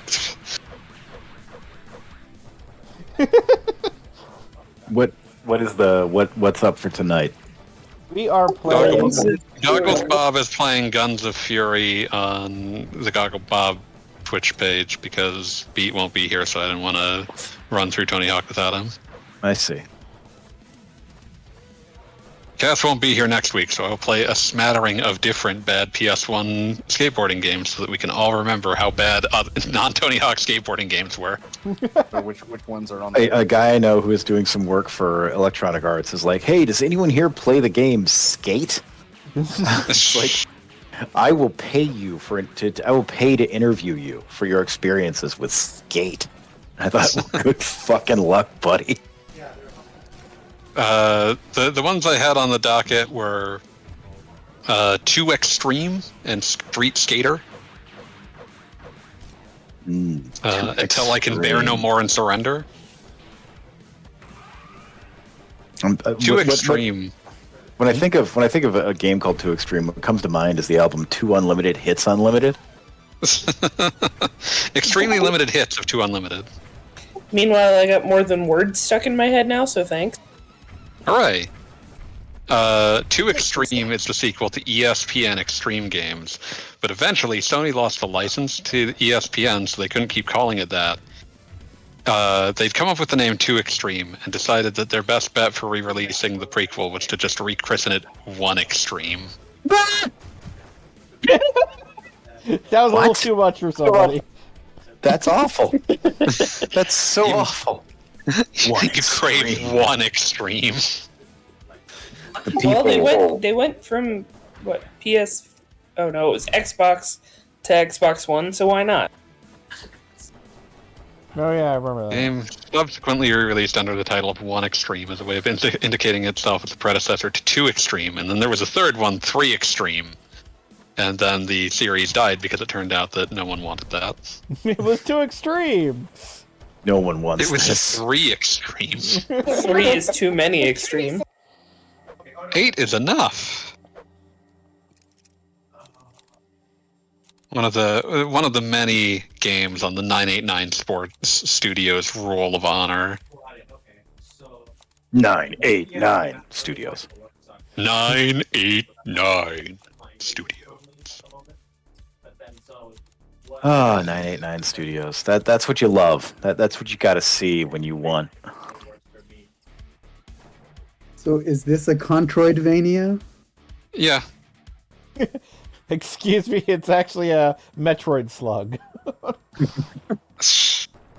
I'm afraid I have to talk about my beloved, unreleased, unlicensed narrative football game Road to Sunday again, now that I'm thinking about 989. Oh, yeah. Road to Sunday would have revolved around Blake Dugan, who inherits a pro football team after his father is killed in a mysterious explosion while in Jamaica. Later, Blake learns that his father borrowed large sums of money from a Jamaican kingpin to purchase the professional football team, the Los Angeles Show, and Dugan's father's debt is now his debt. Oh, the whole effing show. You know what? You know what I found? You know what I found on Disney Plus last night when I was trying to watch The Sound of Music. This could go in a weird direction. This is a sentence that has never been uttered before. It's called. It is called Big Show's Big Show. It is about. Well, it's a big show. It's the big man show tonight, y'all. He has moved on from the world of pro wrestling to an even tougher task, raising his daughter in Florida. Oh no. She also suffered from gigantism. How old is she? It's called Big Show. It is. You really need to see the poster for this. It's unspeakable. Big Show is soy facing so hard here that I think that he's preparing for YouTube. He's preparing for YouTube. Yeah, I think he killed a stuntman. He soy faced so hard. We must return to the period where Big Show was in WCW, billed as the Giant, and was being treated as kayfabe Andre the Giant's son. Oh yeah, God yes. No, what my favorite period of the Big Show's career was after he had a what's the word here, a cameo on Saturday Night Live where he absolutely killed, and then people were like, "So Big Show, how do you want to parlay this?" And Big Show was like, "I want to do nothing but comedy bits making fun of Hulk Hogan." You know what? I'd do it too. And so he got them to print up a little T-shirt that read "Showa Mania" that he would rip off in the middle of the ring. Beautiful. And then JR yells, "He's showing up! The old no sell."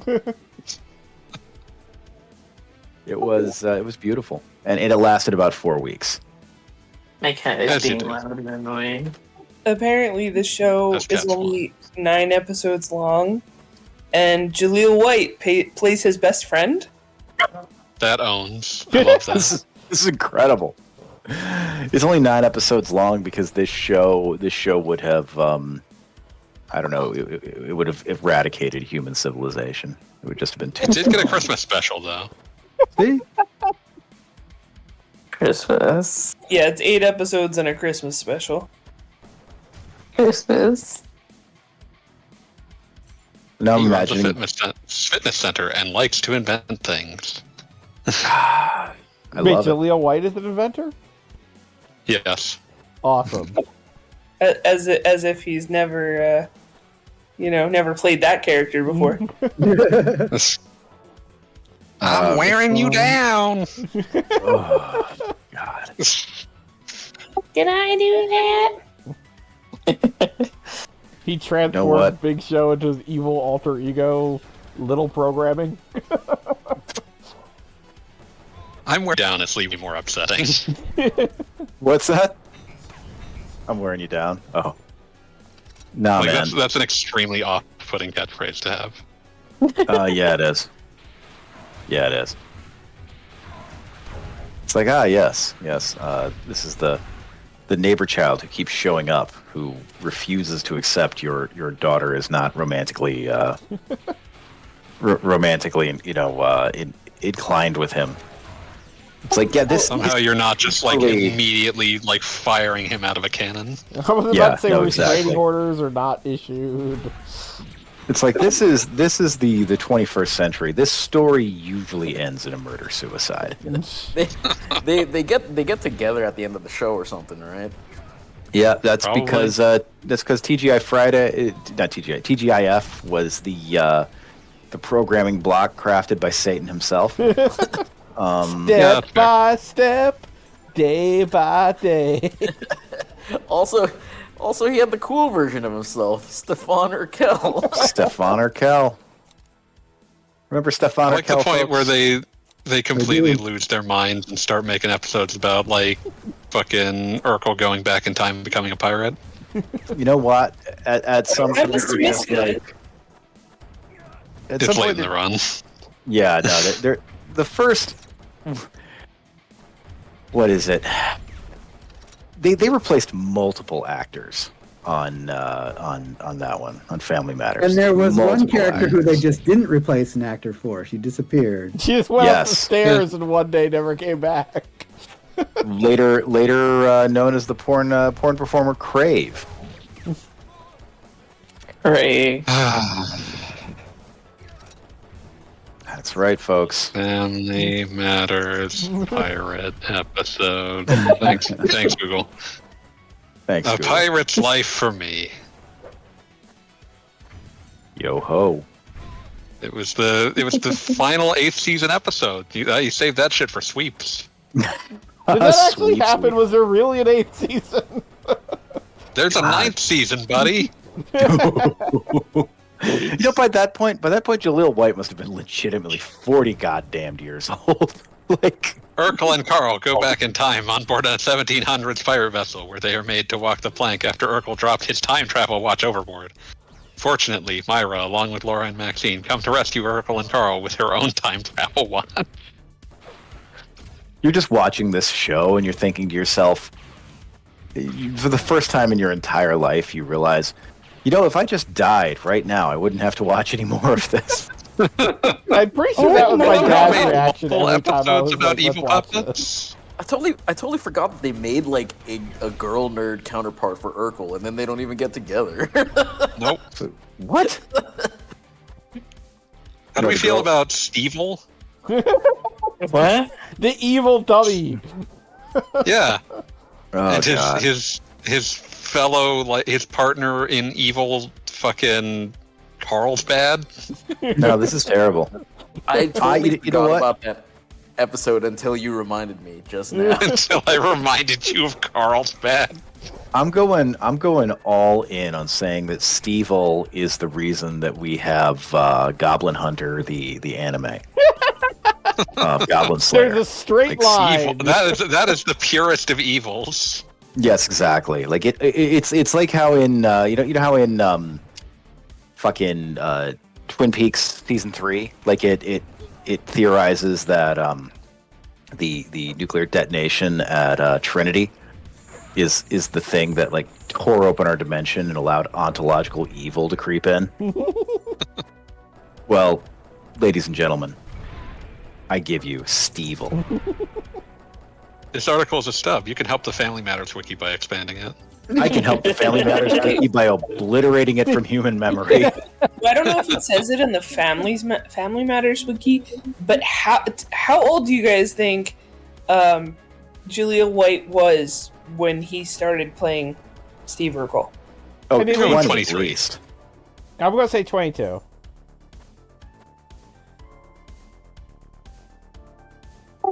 This says he was 12. What? Jesus. Jesus. He is currently 48. He's wearing you down. Wow. Well, he's 12 not years that old. much older than us. That's horrible. That's child. That's child That endangerment. is child abuse, yeah. That is totally Forcing fair. That is a child of God, and you're just forcing that young man to go out there and be Steve Urkel day in and day out. Like, he's going to have to reckon with having been that. It was also supposed to be a one-time appearance, and then he became a recurring full-time role. No, I saw the episode where Steve Urkel shows up the first time, and he was a devastatingly funny character because every sitcom needs the goofy neighbor. Like, Yep. every sitcom needs the goofy neighbor. It's not a. It's not. Otherwise, you just have to hear Tim Allen go, ooh. Yeah, no. Those are just Scooby-Doo sounds. Stop saying that to him out. But somehow we had reached the point, at the end of season 9, we had reached the point where Urkel needed to be saved as NASA is attempting to recover him from deep space. What shark? No. Listen, the rocket flew over the shark. Yeah, no, exactly. No, TGIF came pre-jumped. That was the beauty of TGIF. You could put anything on because there were 3 channels and only one of them was showing something you'd want your children to have seen. It's I like like you Teen Angel. children are home on a Friday night. Like you I can't believe you are. would bring up Teen Angel. And you apparently don't have cable. No, I No, didn't. There was a have very cable. good chance you didn't. Also, there Yeah. was a very good chance that whatever was on cable sucked ass. Oh Yeah, my I was God. about The to era say of the Friday Cable Night on Ace Award. Cable was a Yo, desolate. Like, 90s hey. cable on a Friday night? No, that was watching TV on Friday night was inviting God's punishment on you. Like that's why Blockbuster Video existed. No, it was. I'm sorry. I was thinking of Saturday night. The Snick. Oh, Snick, I would Snick go over would to my come friend's later. house because they had cable. No, my stepdad introduced me to SNCC, and in fact, was there to show me both both Space Madness and Stimpy's Invention in a double header that forever warped my brain. And then no more new episodes for 6 months because John Kay is in the business and planning of like annihilating the ego of everyone involved around I him. want to say Stimpy's Invention was the end of the first season. Am I wrong? Yeah, it was. Yeah, so like 8 episodes. you would see really, but you would then be able to go back and watch all of Ren and Stimpy without 6 months breaks. The first season I believe the first episode aired, and then the next week the first episode aired again because the second episode was not finished. I mean, But I mean, that's, legitimately, at the time though, like, I mean, that was Ren not and Stimpy. The thing about Ren and Stimpy was, I mean, they had legitimate, like, they had legitimate appeal, the crossover appeal. That's what blew my mind. Was like, now my stepdad was not that much older than me. I need to make that clear. Like I've done the math. I've done the math, and I think about it. It's like, wow, my stepdad was just not that much older than me. But he was in his 20s, and he was like, no, you, my 9-year-old stepson, are going to sit down and watch fucking Ren and Stimpy with me because this is the funniest thing in the universe. I mean, all right, let's do it. I guess I am. You know what? It was. Like I said, it was it at the completely time. completely warped me. I'm the man I am today because I watched so much Ren and Stimpy as like an 8 and 9-year-old. God, that episode where Ren gets the peck implants, goes to Hollywood. I am laughing at just the concept. Well, I loved Doug and Rugrats equally with Ren and Stimpy. See, Rugrats was my mom's favorite show. Now, I will Because say that she never wanted to admit it, but I believe she was Angelica Pickles. I loved Doug and Ren and Stimpy, and I thought Rugrats was like literally for babies. And what completely broke my brain was, I don't know if anybody remembers, there was one night of Snick where you could call in and vote for what you wanted to see. What you wanted to watch. Yeah. Yeah. And the entire night was Rugrats. Everybody voted for Rugrats. And I was like, I am living in a crazy world. I no longer believe that other people are my peers. This is... I didn't this watch is Ren the and Stimpy breaking because I point. thought it was ugly and gross. It was. But yeah, which So it was. I didn't. That sounds about right. I mean, yeah, it was, but still. It wasn't my type. It wasn't my type of thing. Yeah, not your thing. That's fine. That's fine. Yeah, I will say, for its time, I want to say the original lineup of Snick was maybe the most I've ever enjoyed 2 hours of television. Like I was a big Gonna find Clarissa out you're a Explains It secret All World of fan. Alex Mack fan. Oh, nothing secret about it. but the original was like Clarissa Explains It All, Roundhouse, Ren and Jesus. Stimpy, and Are You Afraid of the Dark? Yeah. And just like that run of like Oh, shit. sitcom, comedy, cartoon, and then children's horror, like unstoppable. Just I was the exact right age and loved everything about that. Oh, shit. I forgot. I mean, I always forget that Adventures of Pete and Pete came out like in the mid-90s. I always think it's much... Yeah, there's shorts from before it's a TV show from the early 90s. Yeah, when it was Pete and completely Pete and- insane. Yeah, because the first shorts were from 1989. Yeah. But yeah, Pete and Pete was like one of the ones that was like, yes, this is for me. Yeah, Well, I Pete mean, and Pete Pete is and Pete fucking was- hilarious. Orange For- Lazarus episode. It's Yeah. like... Ugh. And Pete Just and Pete win, was actually baby. filmed like an hour from where I am now. Like that was straight up. I'm not afraid to admit that show is New Jersey from top to bottom, and given it was basically opposite my own childhood, it is very straightforward on what was happening. No idea what to do when he does that. Pete and Pete also had just a devastatingly unlikely number of people who were in rock bands of a certain level of respectability. Wait a minute. Steve Buscemi? Steve Buscemi. Uh-huh. Yeah, Iggy Pop's in there. I appreciate seeing the amount of Toby Huss that's in there, who would go on to be a number of great voices in King of the Hill. Okay, I'm gonna before I close the Julia White tab. Oh, That Normal I- thing that people could say. it is occurred to me that I knew this at the time and completely forgot the fact. He was the voice of Sonic the Hedgehog. Yeah. In both versions of the cartoon. My. Yeah. So it was, in all 3 versions of the cartoon, excuse you. Yeah. Adventures of Sonic the Hedgehog, Sonic, Sat AM, and Sonic Underground. As well as In case you ever wanted to hear Sonic Jaleel White... Christmas Blast, yeah.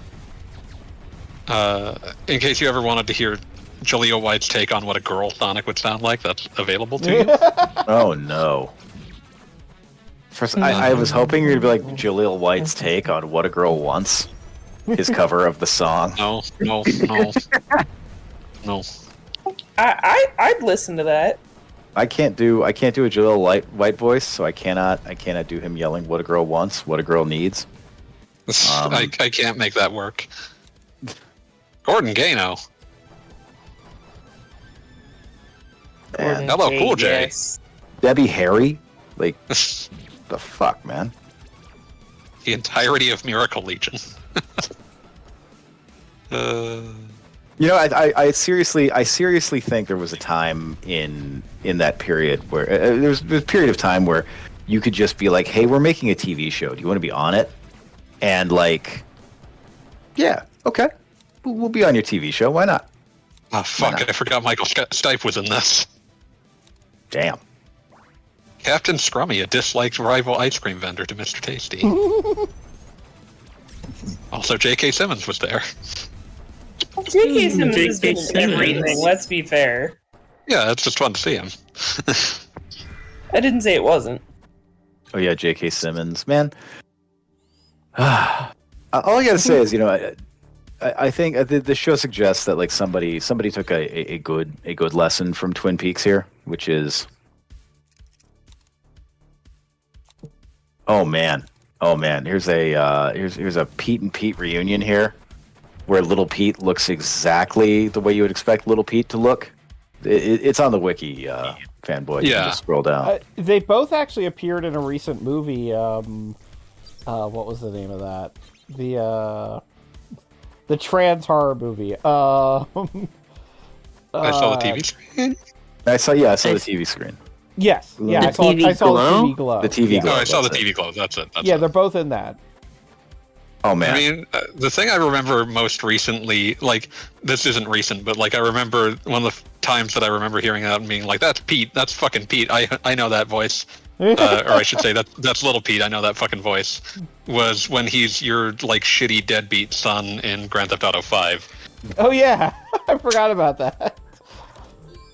Okay, what I'm sitting here thinking the only way I would improve on the Adventures of Pete and Pete would be to have a young Danny McBride in it, but this is impossible. I think that would have been a nice addition, but you can't get greedy. You just can't get greedy.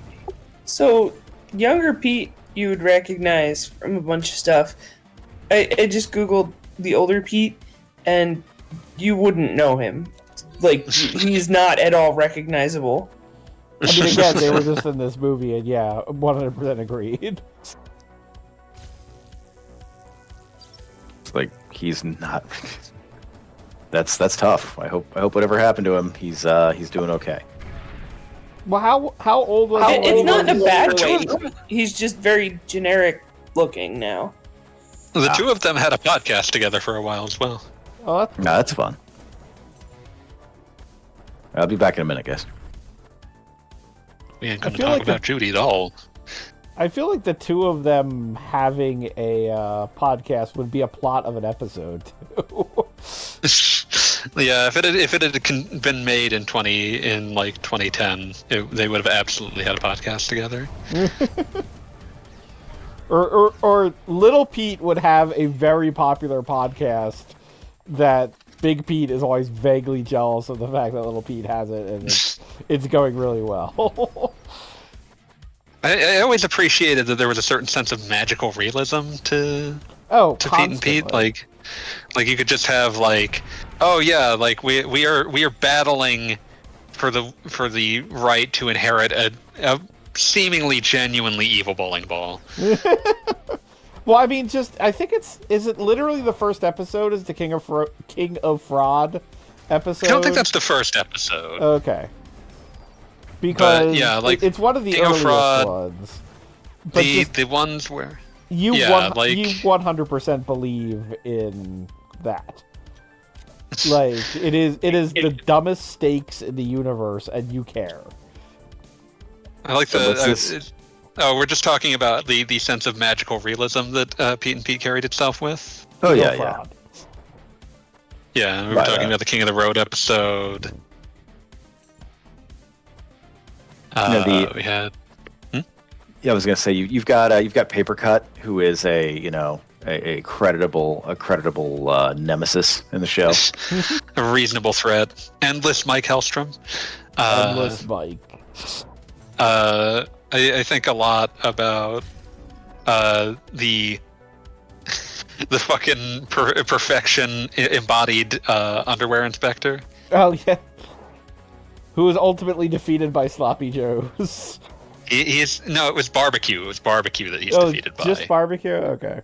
Yeah, because the idea of like, oh well, you could eat barbecue. It is possible to eat barbecue properly without like getting anything on yourself, but at that point you aren't having nearly as much fun as tearing into it like an animal.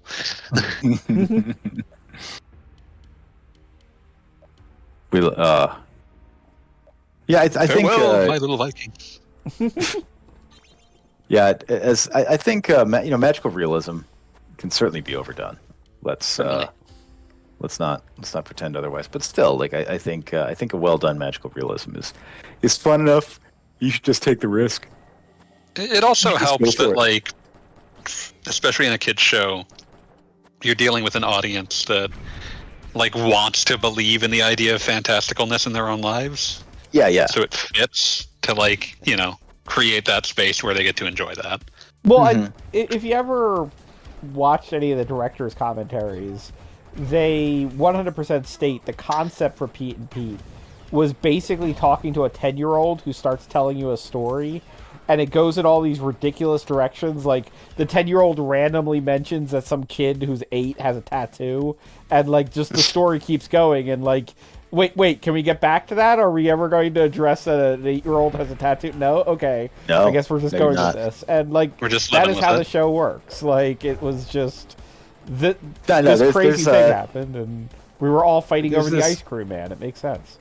No, exactly. There's this concept I have of lying like a little kid, where exactly. It's like, there was an 8-year-old there who had a tattoo, and I ran into the Easter Bunny, and he gave me his hot dog because the Easter Bunny doesn't like hot dogs.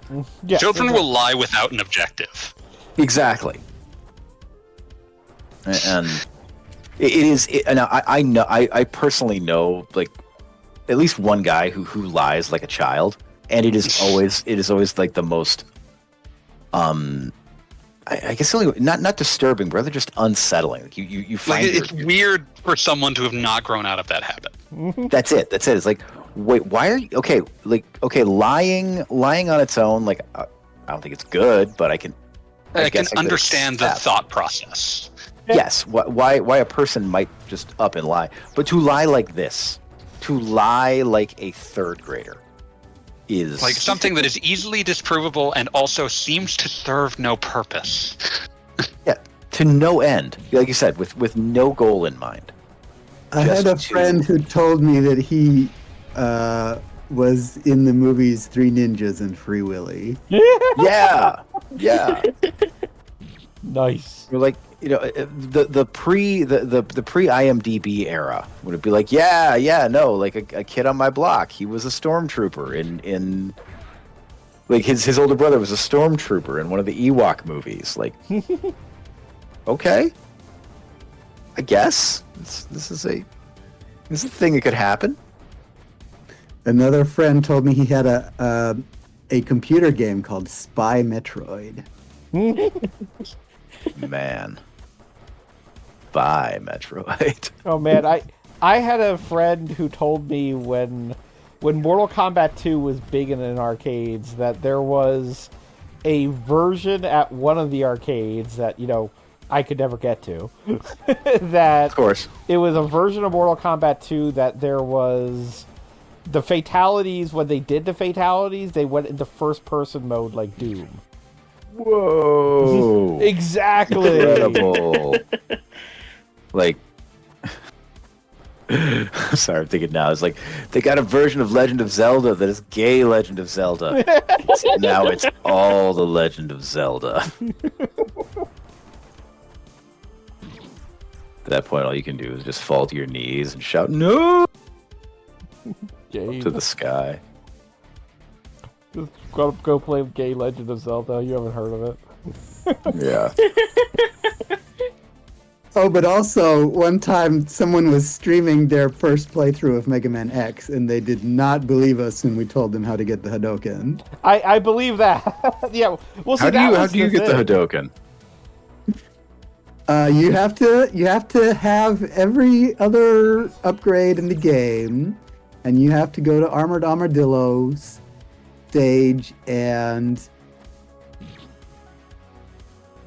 there's probably some steps I'm forgetting, but No, you have you to... got it right so far. You have to go to Armadillo stage, and at the very last point, you have to jump up to this cliff, and you collect this one piece of energy. Then you leave the stage, and then you have to do it 4 more times in a row. And on the 5th time, it will be the Hadouken. My God. And yes, it is absolutely like this is a child's playground idea. And that's how it works.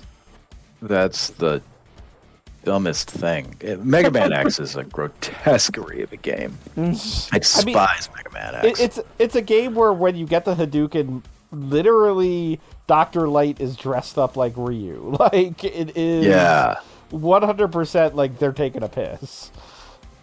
It's like how Game Fan. It's like how Game Fan had those fake images of unlocking Akuma in Resident Evil 2. Yes, which eventually was made into a mod. You can download it now. I'm imagining like the way that unlock sequence came about is like one of the Capcom execs had that like lie like a child syndrome, and then afterwards he just goes to his teams like, "Hey, I may have said some shit, so we need to make it happen." I may have said some shit. I'm I'm just kind of imagining the idea of the way you said that, like, basically a guy got drunk and programmed it in, and is like, okay, I don't remember exactly how this works, but what I think happened, you have to do it 5 times in a row. You must play the game, both scenarios, 6 times through using only the knife and handgun and achieve A ranking in all scenarios. Once achieved, you will get a clue. Enter username Akuma. Oh God. His main weapon is a red fireball. God, I miss those EGM pranks and being young enough to believe them. Yeah, it's like I miss youth and hope. Just that idea that the world seemed like magical enough that it's like, yeah, Sonic and Tails are absolutely in Super Smash Bros. Melee. Yeah. I was about to bring that up. But then Link really was in Soul Calibur 2, and that was the beginning of the end. Yeah, Soul Calibur although 2 that was one. Awful, though. Oh, I love Soul Calibur 2. I could not get into. It's 3 that really loses the plot for me. Oh, that's it. Yeah, no. Which is the Xbox one? Fuck, I don't remember. The original Soul Calibur 2 is the one that has Spawn, Necrid, Heihachi, and Link. Necrid. God. And then Soul Calibur 3 is the one that inexplicably adds in like a strategy mode and also can break your memory card. I played all the way through that damn strategy mode. Which one has The one that Yoda? had like Darth Vader. Yoda is 4. Wait, was there one with Darth Vader? Or am I like, Yeah. having- Yoda and Darth Vader are in different versions of 4. Okay. Was I it think Darth eventually Vader on they- PlayStation and Yoda. Yeah, Darth and Vader on Xbox? PlayStation 3, Yoda on Xbox 360. 4 is where they start getting like, ooh, you've lost it, you've really lost it. Well, 4 is a 4 or 5 where they do the time skip. 5 is the time skip. 5 is the time because that at that point they'd really gone off the rails.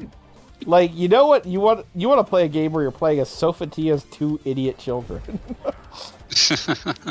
And they're both idiots for completely different reasons. Yep, the less said about that plot, the better. They rebooted the entire franchise just to undo that. Wait, what? 6 is a reboot?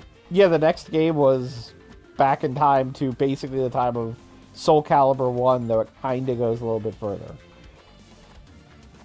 Lovely.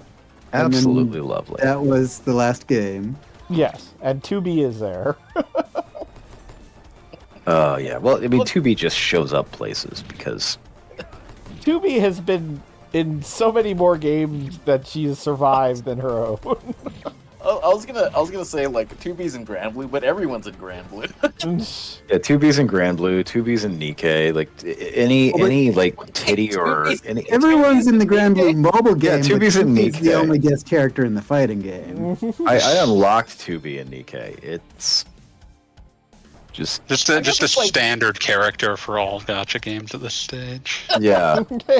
It's like a class. You know you've made it. You know you've made it if 2B shows up in your. I don't even like think you know you've made it. It's just like, oh yes, you've successfully released. Here is your 2B. Is your 2B? Yeah. No, the cross on your launch. promotion, the cross promotion that made me like just drop the game in disgust was Evangelion. It's like no, I've put up with a lot from you shitty booby gotcha, but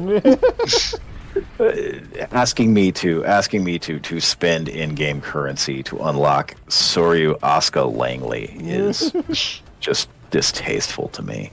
I'm gonna tell you what would feel more insulting to me. Spend What's real that? money to unlock Mari Illustrious Machinami. Oh, no. Are they both in that? Was that part? Or was I it just assumed they were. Yeah. Ray's in there, Asuka's in there. I Of assume course. Mari Illustrious Akinami's in there. Like, I would find, like, Asuka, you never moved on from being 15. Ray, you never moved on from being 15, and I probably wouldn't have liked you when I was 15. Mari, I don't think you exist.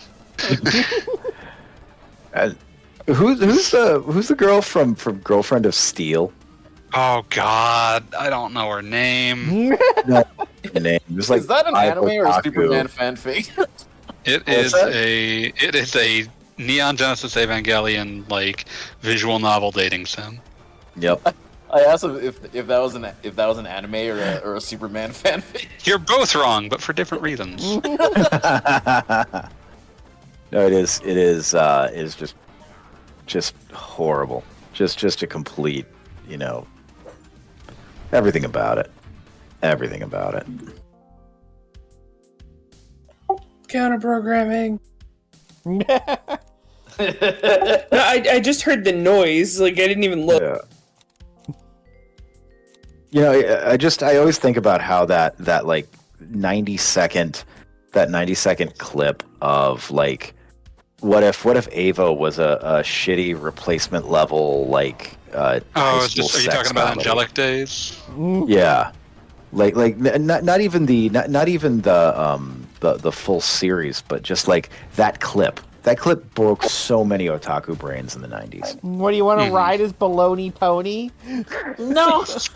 Right. What the that's in there. I don't know what you just said, but please don't ever do it again. Dot, dot, dot. Please So don't. there's like a million Ava spin-offs of varying degrees of like, oh my god, please stop. Yeah. Like there's the one that's just like Persona 3 Campus Apocalypse. Like they keep making Avas. Like I honestly, it's one of those things where it's like I don't find Anno as a particularly interesting subject, and I think that to some degree that's required to care that much about Ava. Yeah, that's real. But I can't imagine the appeal of some of these spin-offs where like you don't have that and it's replaced with nothing. I mean, I just feel like it's barely a level above Looney Tunes at this point, wherein basically, like, you can put Bugs Bunny in Space Jam or the original, like, Looney Tunes Merry Melodies, and it works. And I think they're just, like, every third thing they produce is Ava Space Jam. Like, Well, the problem is that Space Jam is like legitimately entertaining. Okay, Space Jam 2. Okay, now we're talking. Like I sit here and it's like how Nietzsche warns us about the coming of the last man, who the human being that cannot birth a star, and it's like Evangelion is like the last anime. It is the series that cannot birth it cannot birth a Space Jam.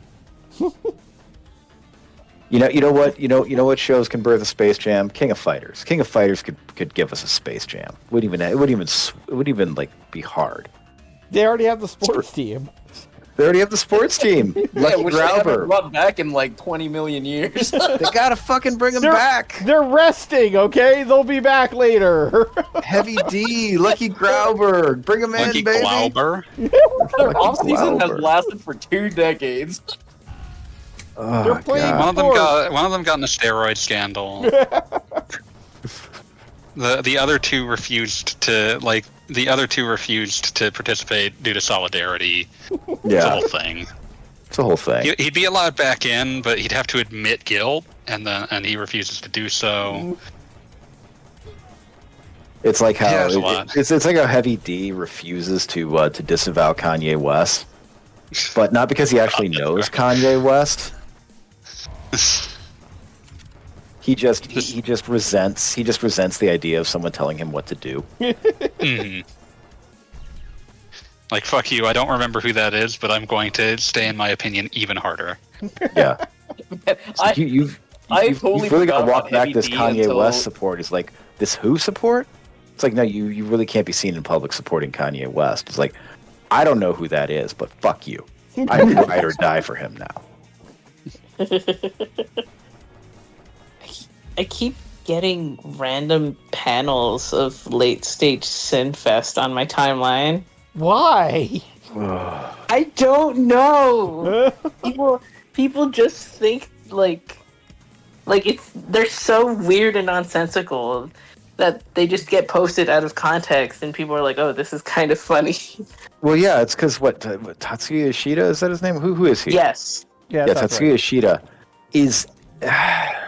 Oh, that guy's got so much like I can't even really like imagine making jokes about him because it's just like this guy has like actual severe mental illness.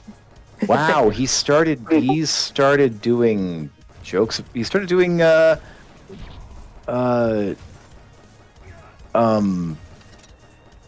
I don't look at today's Sinfest. I won't be. Not a problem. But yeah, what I would say is that It contains I'm just gonna say it contains the term Shabbos Goy. What? Jesus. Oh, yeah, okay. Yeah, no, I know. Yeah, no, that's he been was going known. in that direction. Yeah, the reason that like I would describe him as like just severe, like having some sort of undiagnosed mental illness, it's not because like, you know, plenty of people who are horrible white supremacists are not mentally ill, they're just awful. But the kind of person that flitters between as many extreme ideologies as Ishida has done, there's something going on under the hood. I mean, it's hard to even reconcile some of, like, legitimately I could see him straight up, if he had to read some of his earlier comics and did not realize they were his earlier comics, he would be like, He would okay, say he's that this they were asshole. some sort of evil non-white plot. Yeah, like his reaction would be like, oh, this is the trans agenda or something like that, and it's like, okay, buddy, you wrote that. Wow. Like Tatsuya went to- Ishida was this is incredible. Like I'm reading this. I am reading this. I went to his website and immediately my web browser had to block like 30 trackers. This is he's on X. No, he's literally this comic has blood libel in it.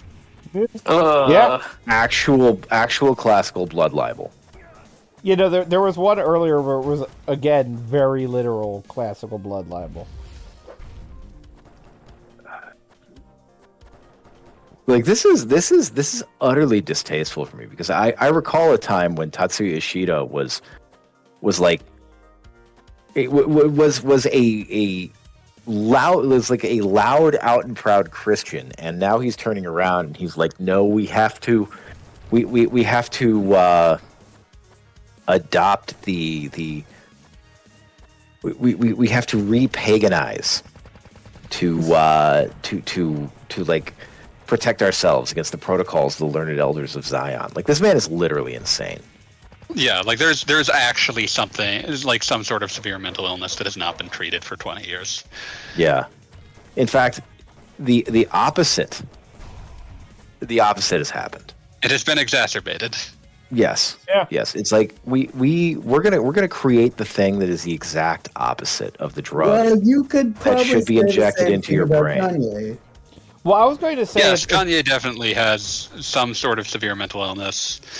and I was going to say that honestly, I feel like Ishida, on a much smaller scale, just basically went down the same thing that we saw live with Elon, where just the exact wrong people are congratulating him and telling him he's doing a good job, and pretty soon Congratulations on becoming based. pretty soon it's like lizard people run the government. Oh, that sounds right. I'm going to look into that. Like, There's no phrase that I more immediately distrust when someone is like using it as a compliment than based. Yes. Yeah, It reeks of Channer white supremacy.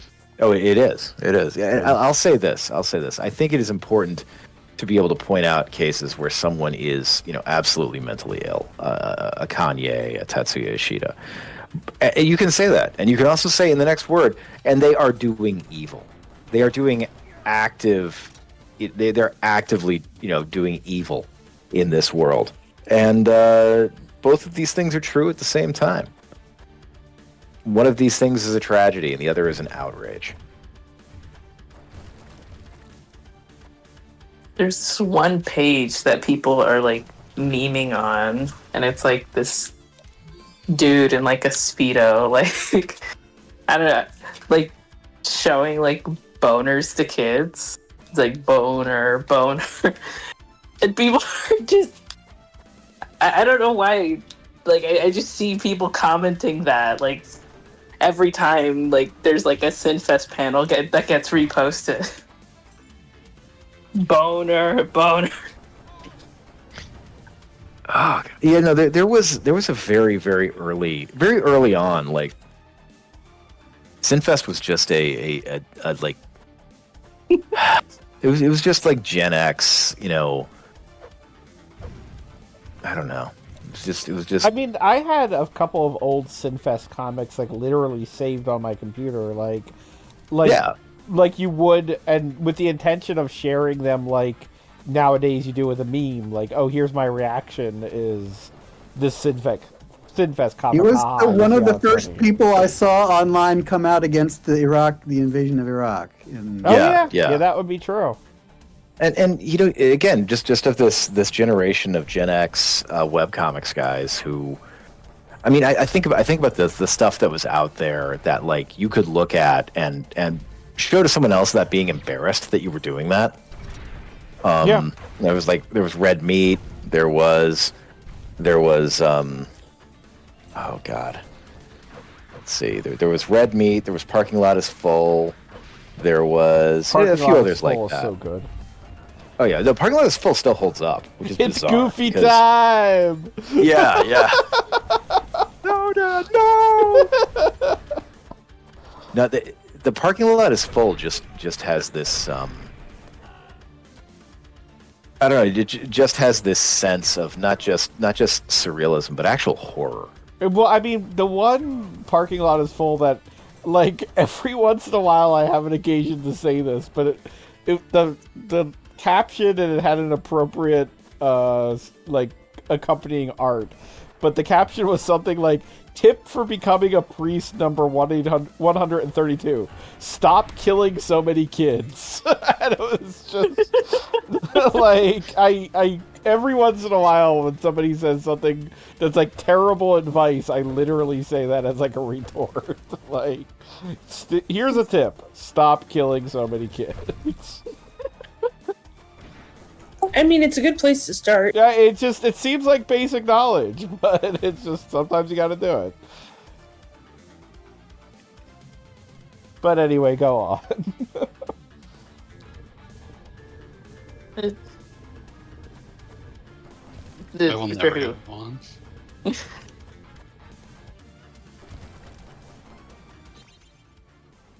my God, Never log off.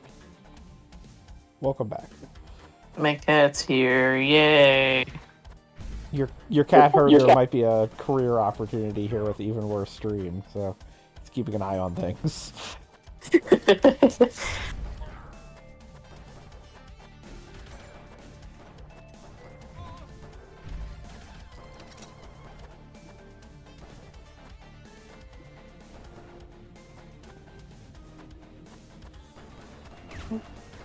Briefly talk about the game again. This game is good. I like it. Lovely. Okay, you're back.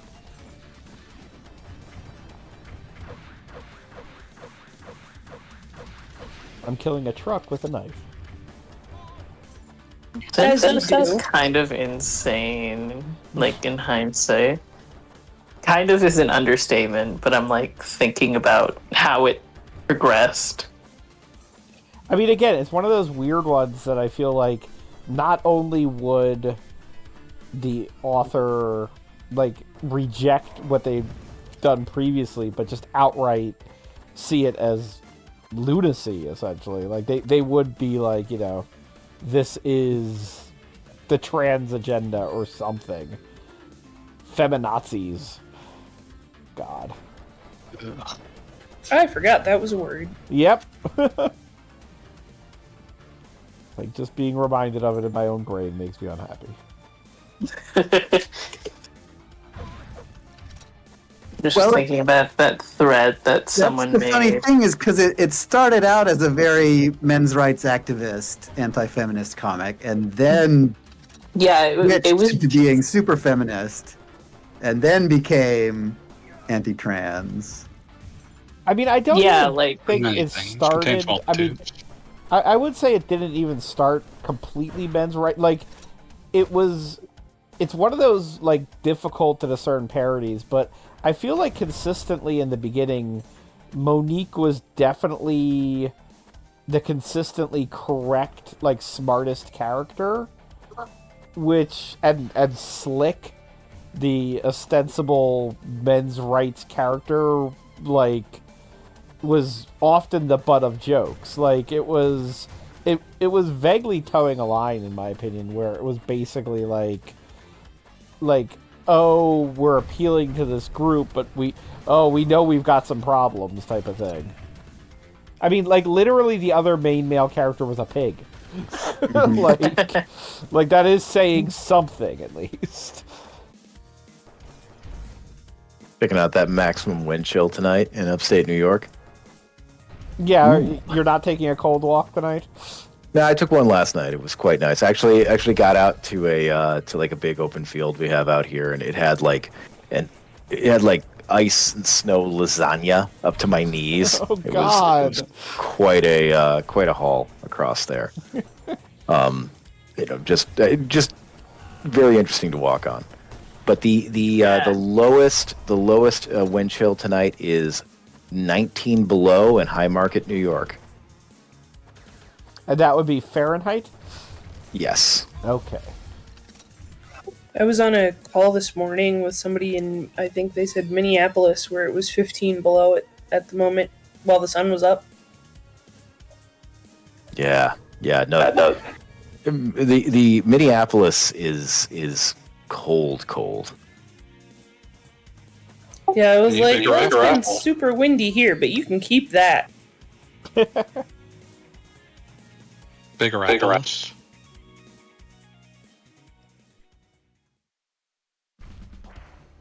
All of the Appleses.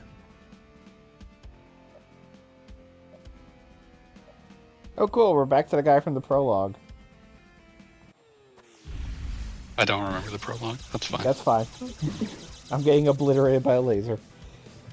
Now I'm just thinking about the thing that, like, I did that like I edited a character on because the design was just that egregious to me. Oh, the Ashen dude. Yes. Yeah, I think I'm gonna avenge myself upon this guy and call it a night. Talking about the pig in Sinfest made me remember the strip called Liberty Meadows by Frank Cho. Oh, that's a deep cut.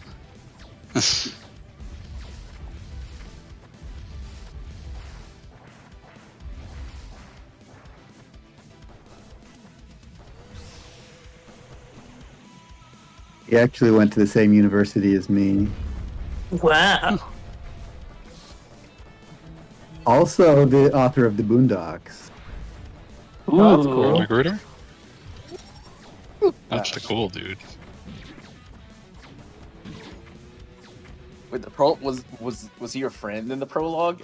No, he showed up in that giant robot and kicked my ass, and then put me in jail. One Super Joe. Remember when Bionic Commando 2009 made a guy named Super Joe a villain? I mean, even with Blade Chimera reminding me of 2009 Bionic Commando, I barely remember what happened in that game. My arm is my wife. That's what I remember. Like when your dead wife lets you double jump, like that's something that sticks in your mind. And weirdly enough, Blade Chimera pulled the same trick. But am I dead? Oh, I'm not dead. I'm dead. You could be. You're still alive, Kelly. You're still alive. You're still with us.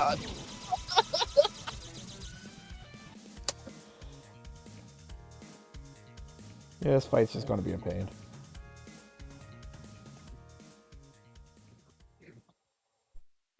Especially if you keep fighting like this. Gotta figure out all my patterns. The person I who's don't kicking think you my figured out a ass, single one. Their name as it appears in Guilty Gear is Now You Milk Me Too. Oh, That's my. unfortunate. No. Okay. You didn't have to tell us all too, that. Greg. You were free to keep that information to yourself, you fucking Well, animal. If I need to, if I'm experiencing pain, like misery loves company and all that. When I'm experiencing pain, I don't make it other people's business. Maybe you should. Not true. You shared some songs Too with us bad, that won't be. are absolute pain. Oh, My God, brain get my ass kicked. says I'm receiving Oh, God. pain.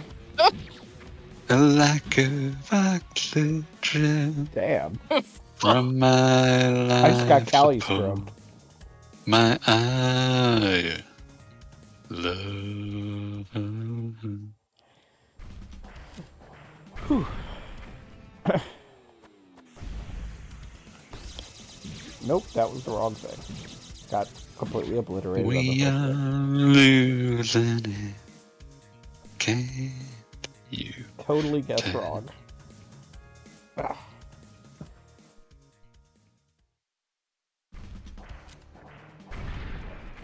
How did you guess wrong? You've seen that so many times. There's the beam version and there's the giant ball version, and I thought he was going to do the giant ball version. It wasn't. I thought he launches rolling barrels like Donkey Kong.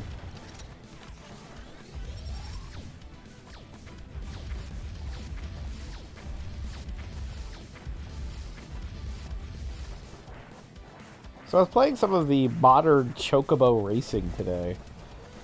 Why?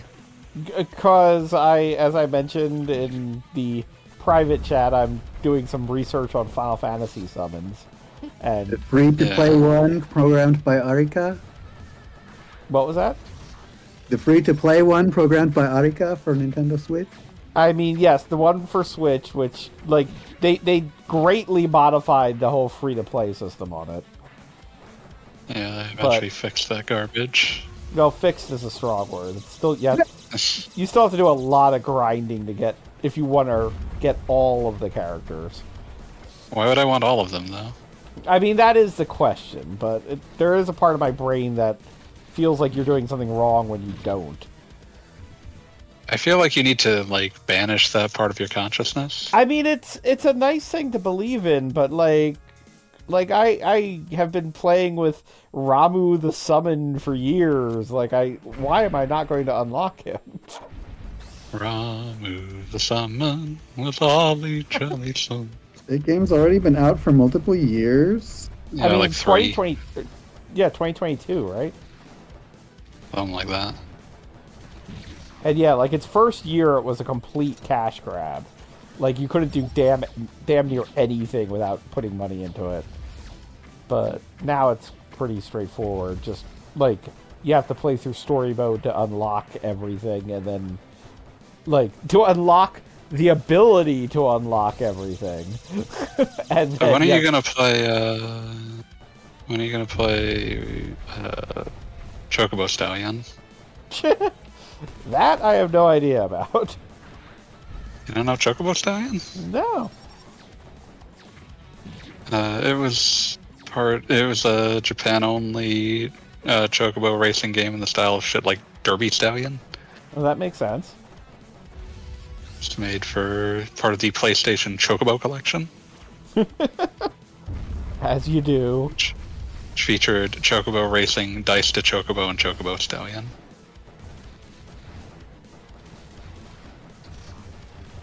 I will make you Choco buckle under the weight of all of this Chocobo trivia.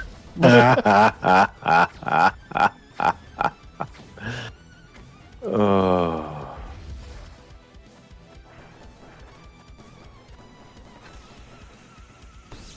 Yeah, no, like I said, I was playing the game for the summons just to see. Buckle. I do like that they have Ashura and Leviathan are married again from Final Fantasy IV, and Ashura turns Leviathan into her car. Like, I feel like that is a choice that was made. Leviathan even comments that it's like, well, this is just great. Now I'm a car.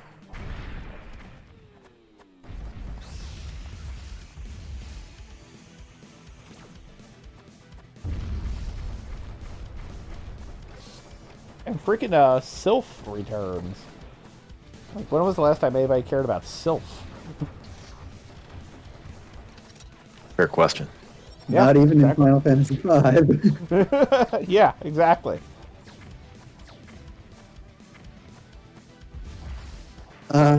Some of the early stages in Pictologica Final Fantasy Cross Sylph was useful.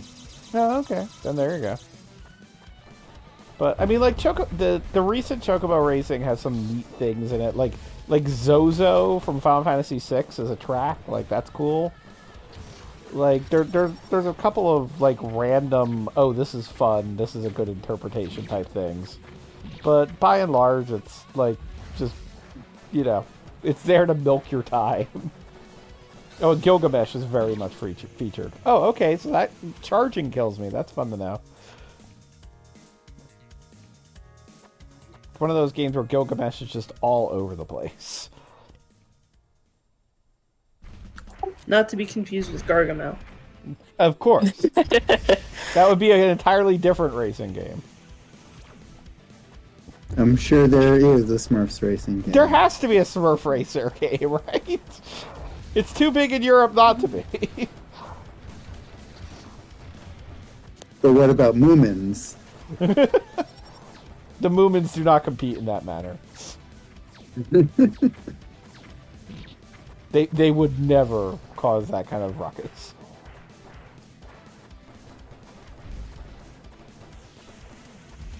God, I remember I was hanging out in an airport in Finland where they had like gigantic Moomins display. And like that's the number one thing I remember of Finland. like all I was there for a layover, and it's like, yes, Moomins. This is a wonderful country you have here. Moomins. That time I killed myself.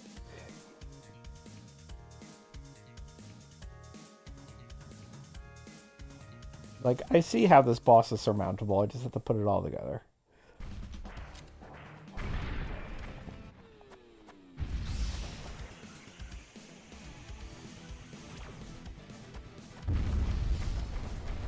Fanboy, you there? Yeah, what you need? Is there a surf race? Is there a Smurf racing game? Yeah, several. Good.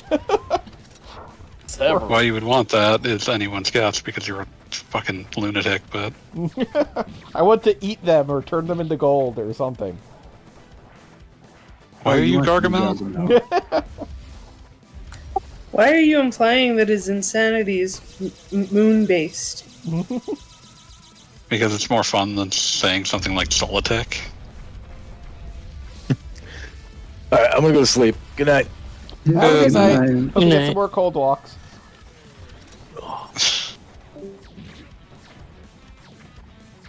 I feel more confident than ever that Gogglebot will never defeat this boss. Therefore, never getting to sleep. Down, or a third of the way down. Yeah, no, I've gotten, like, again, I just have to put it all together. I've seen everything this thing can do, I think. And I just gotta Old claims. put it all together.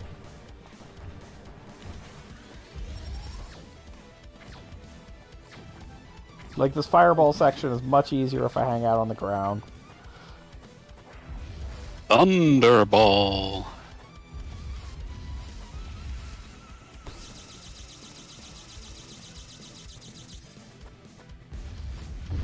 PP hammer. Piss hammer.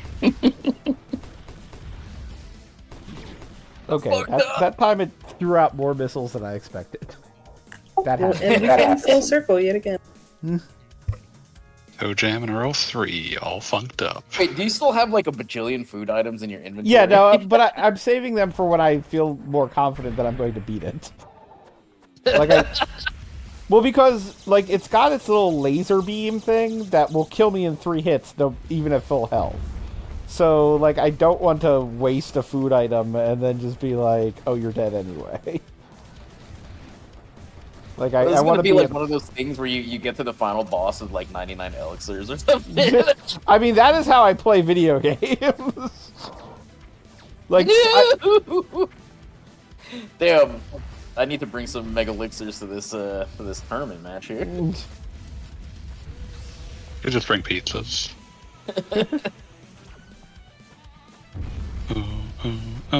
They do serve pizza at the Guilty Gear locals. I would be shocked if they served anything else. they just give It's a everybody fighting game, locals. macaroni and cheese. Oh god.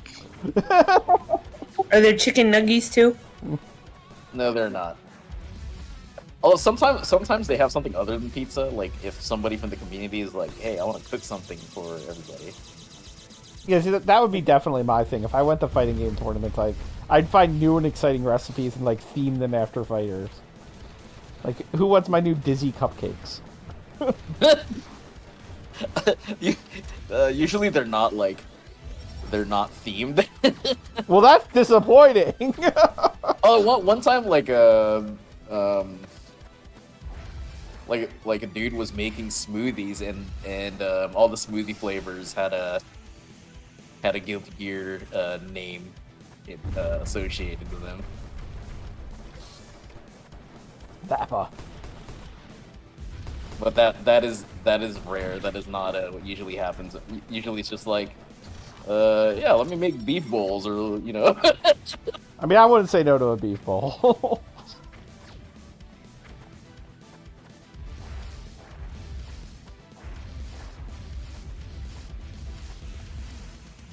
Bum, bum, bum, ba-dum, ba-dum, ba-dum, ba, bum, bum.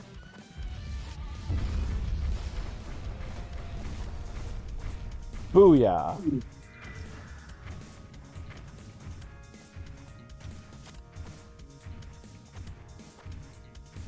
Oh I- yeah.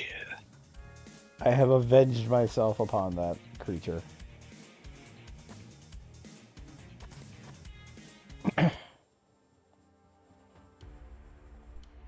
Oh, I don't have a key. Well, this is disappointing. Oh wait, I can just shoot off a lock. Congratulations.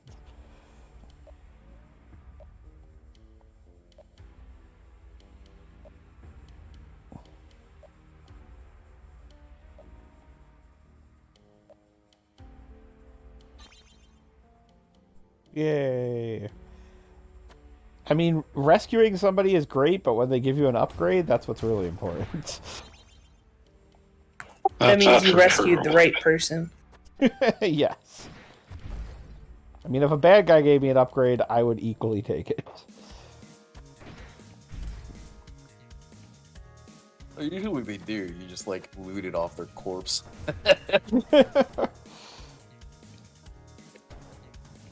All right. Well, I have definitely enjoyed my time. I'm going to probably finish this game later, but I will definitely say that this was good stuff. So, other than that, gonna call it a night. So, anybody else have any closing remarks? Kill everyone you meet. Owner? God damn it. We said unalive. All right. Good night, everybody. Good night.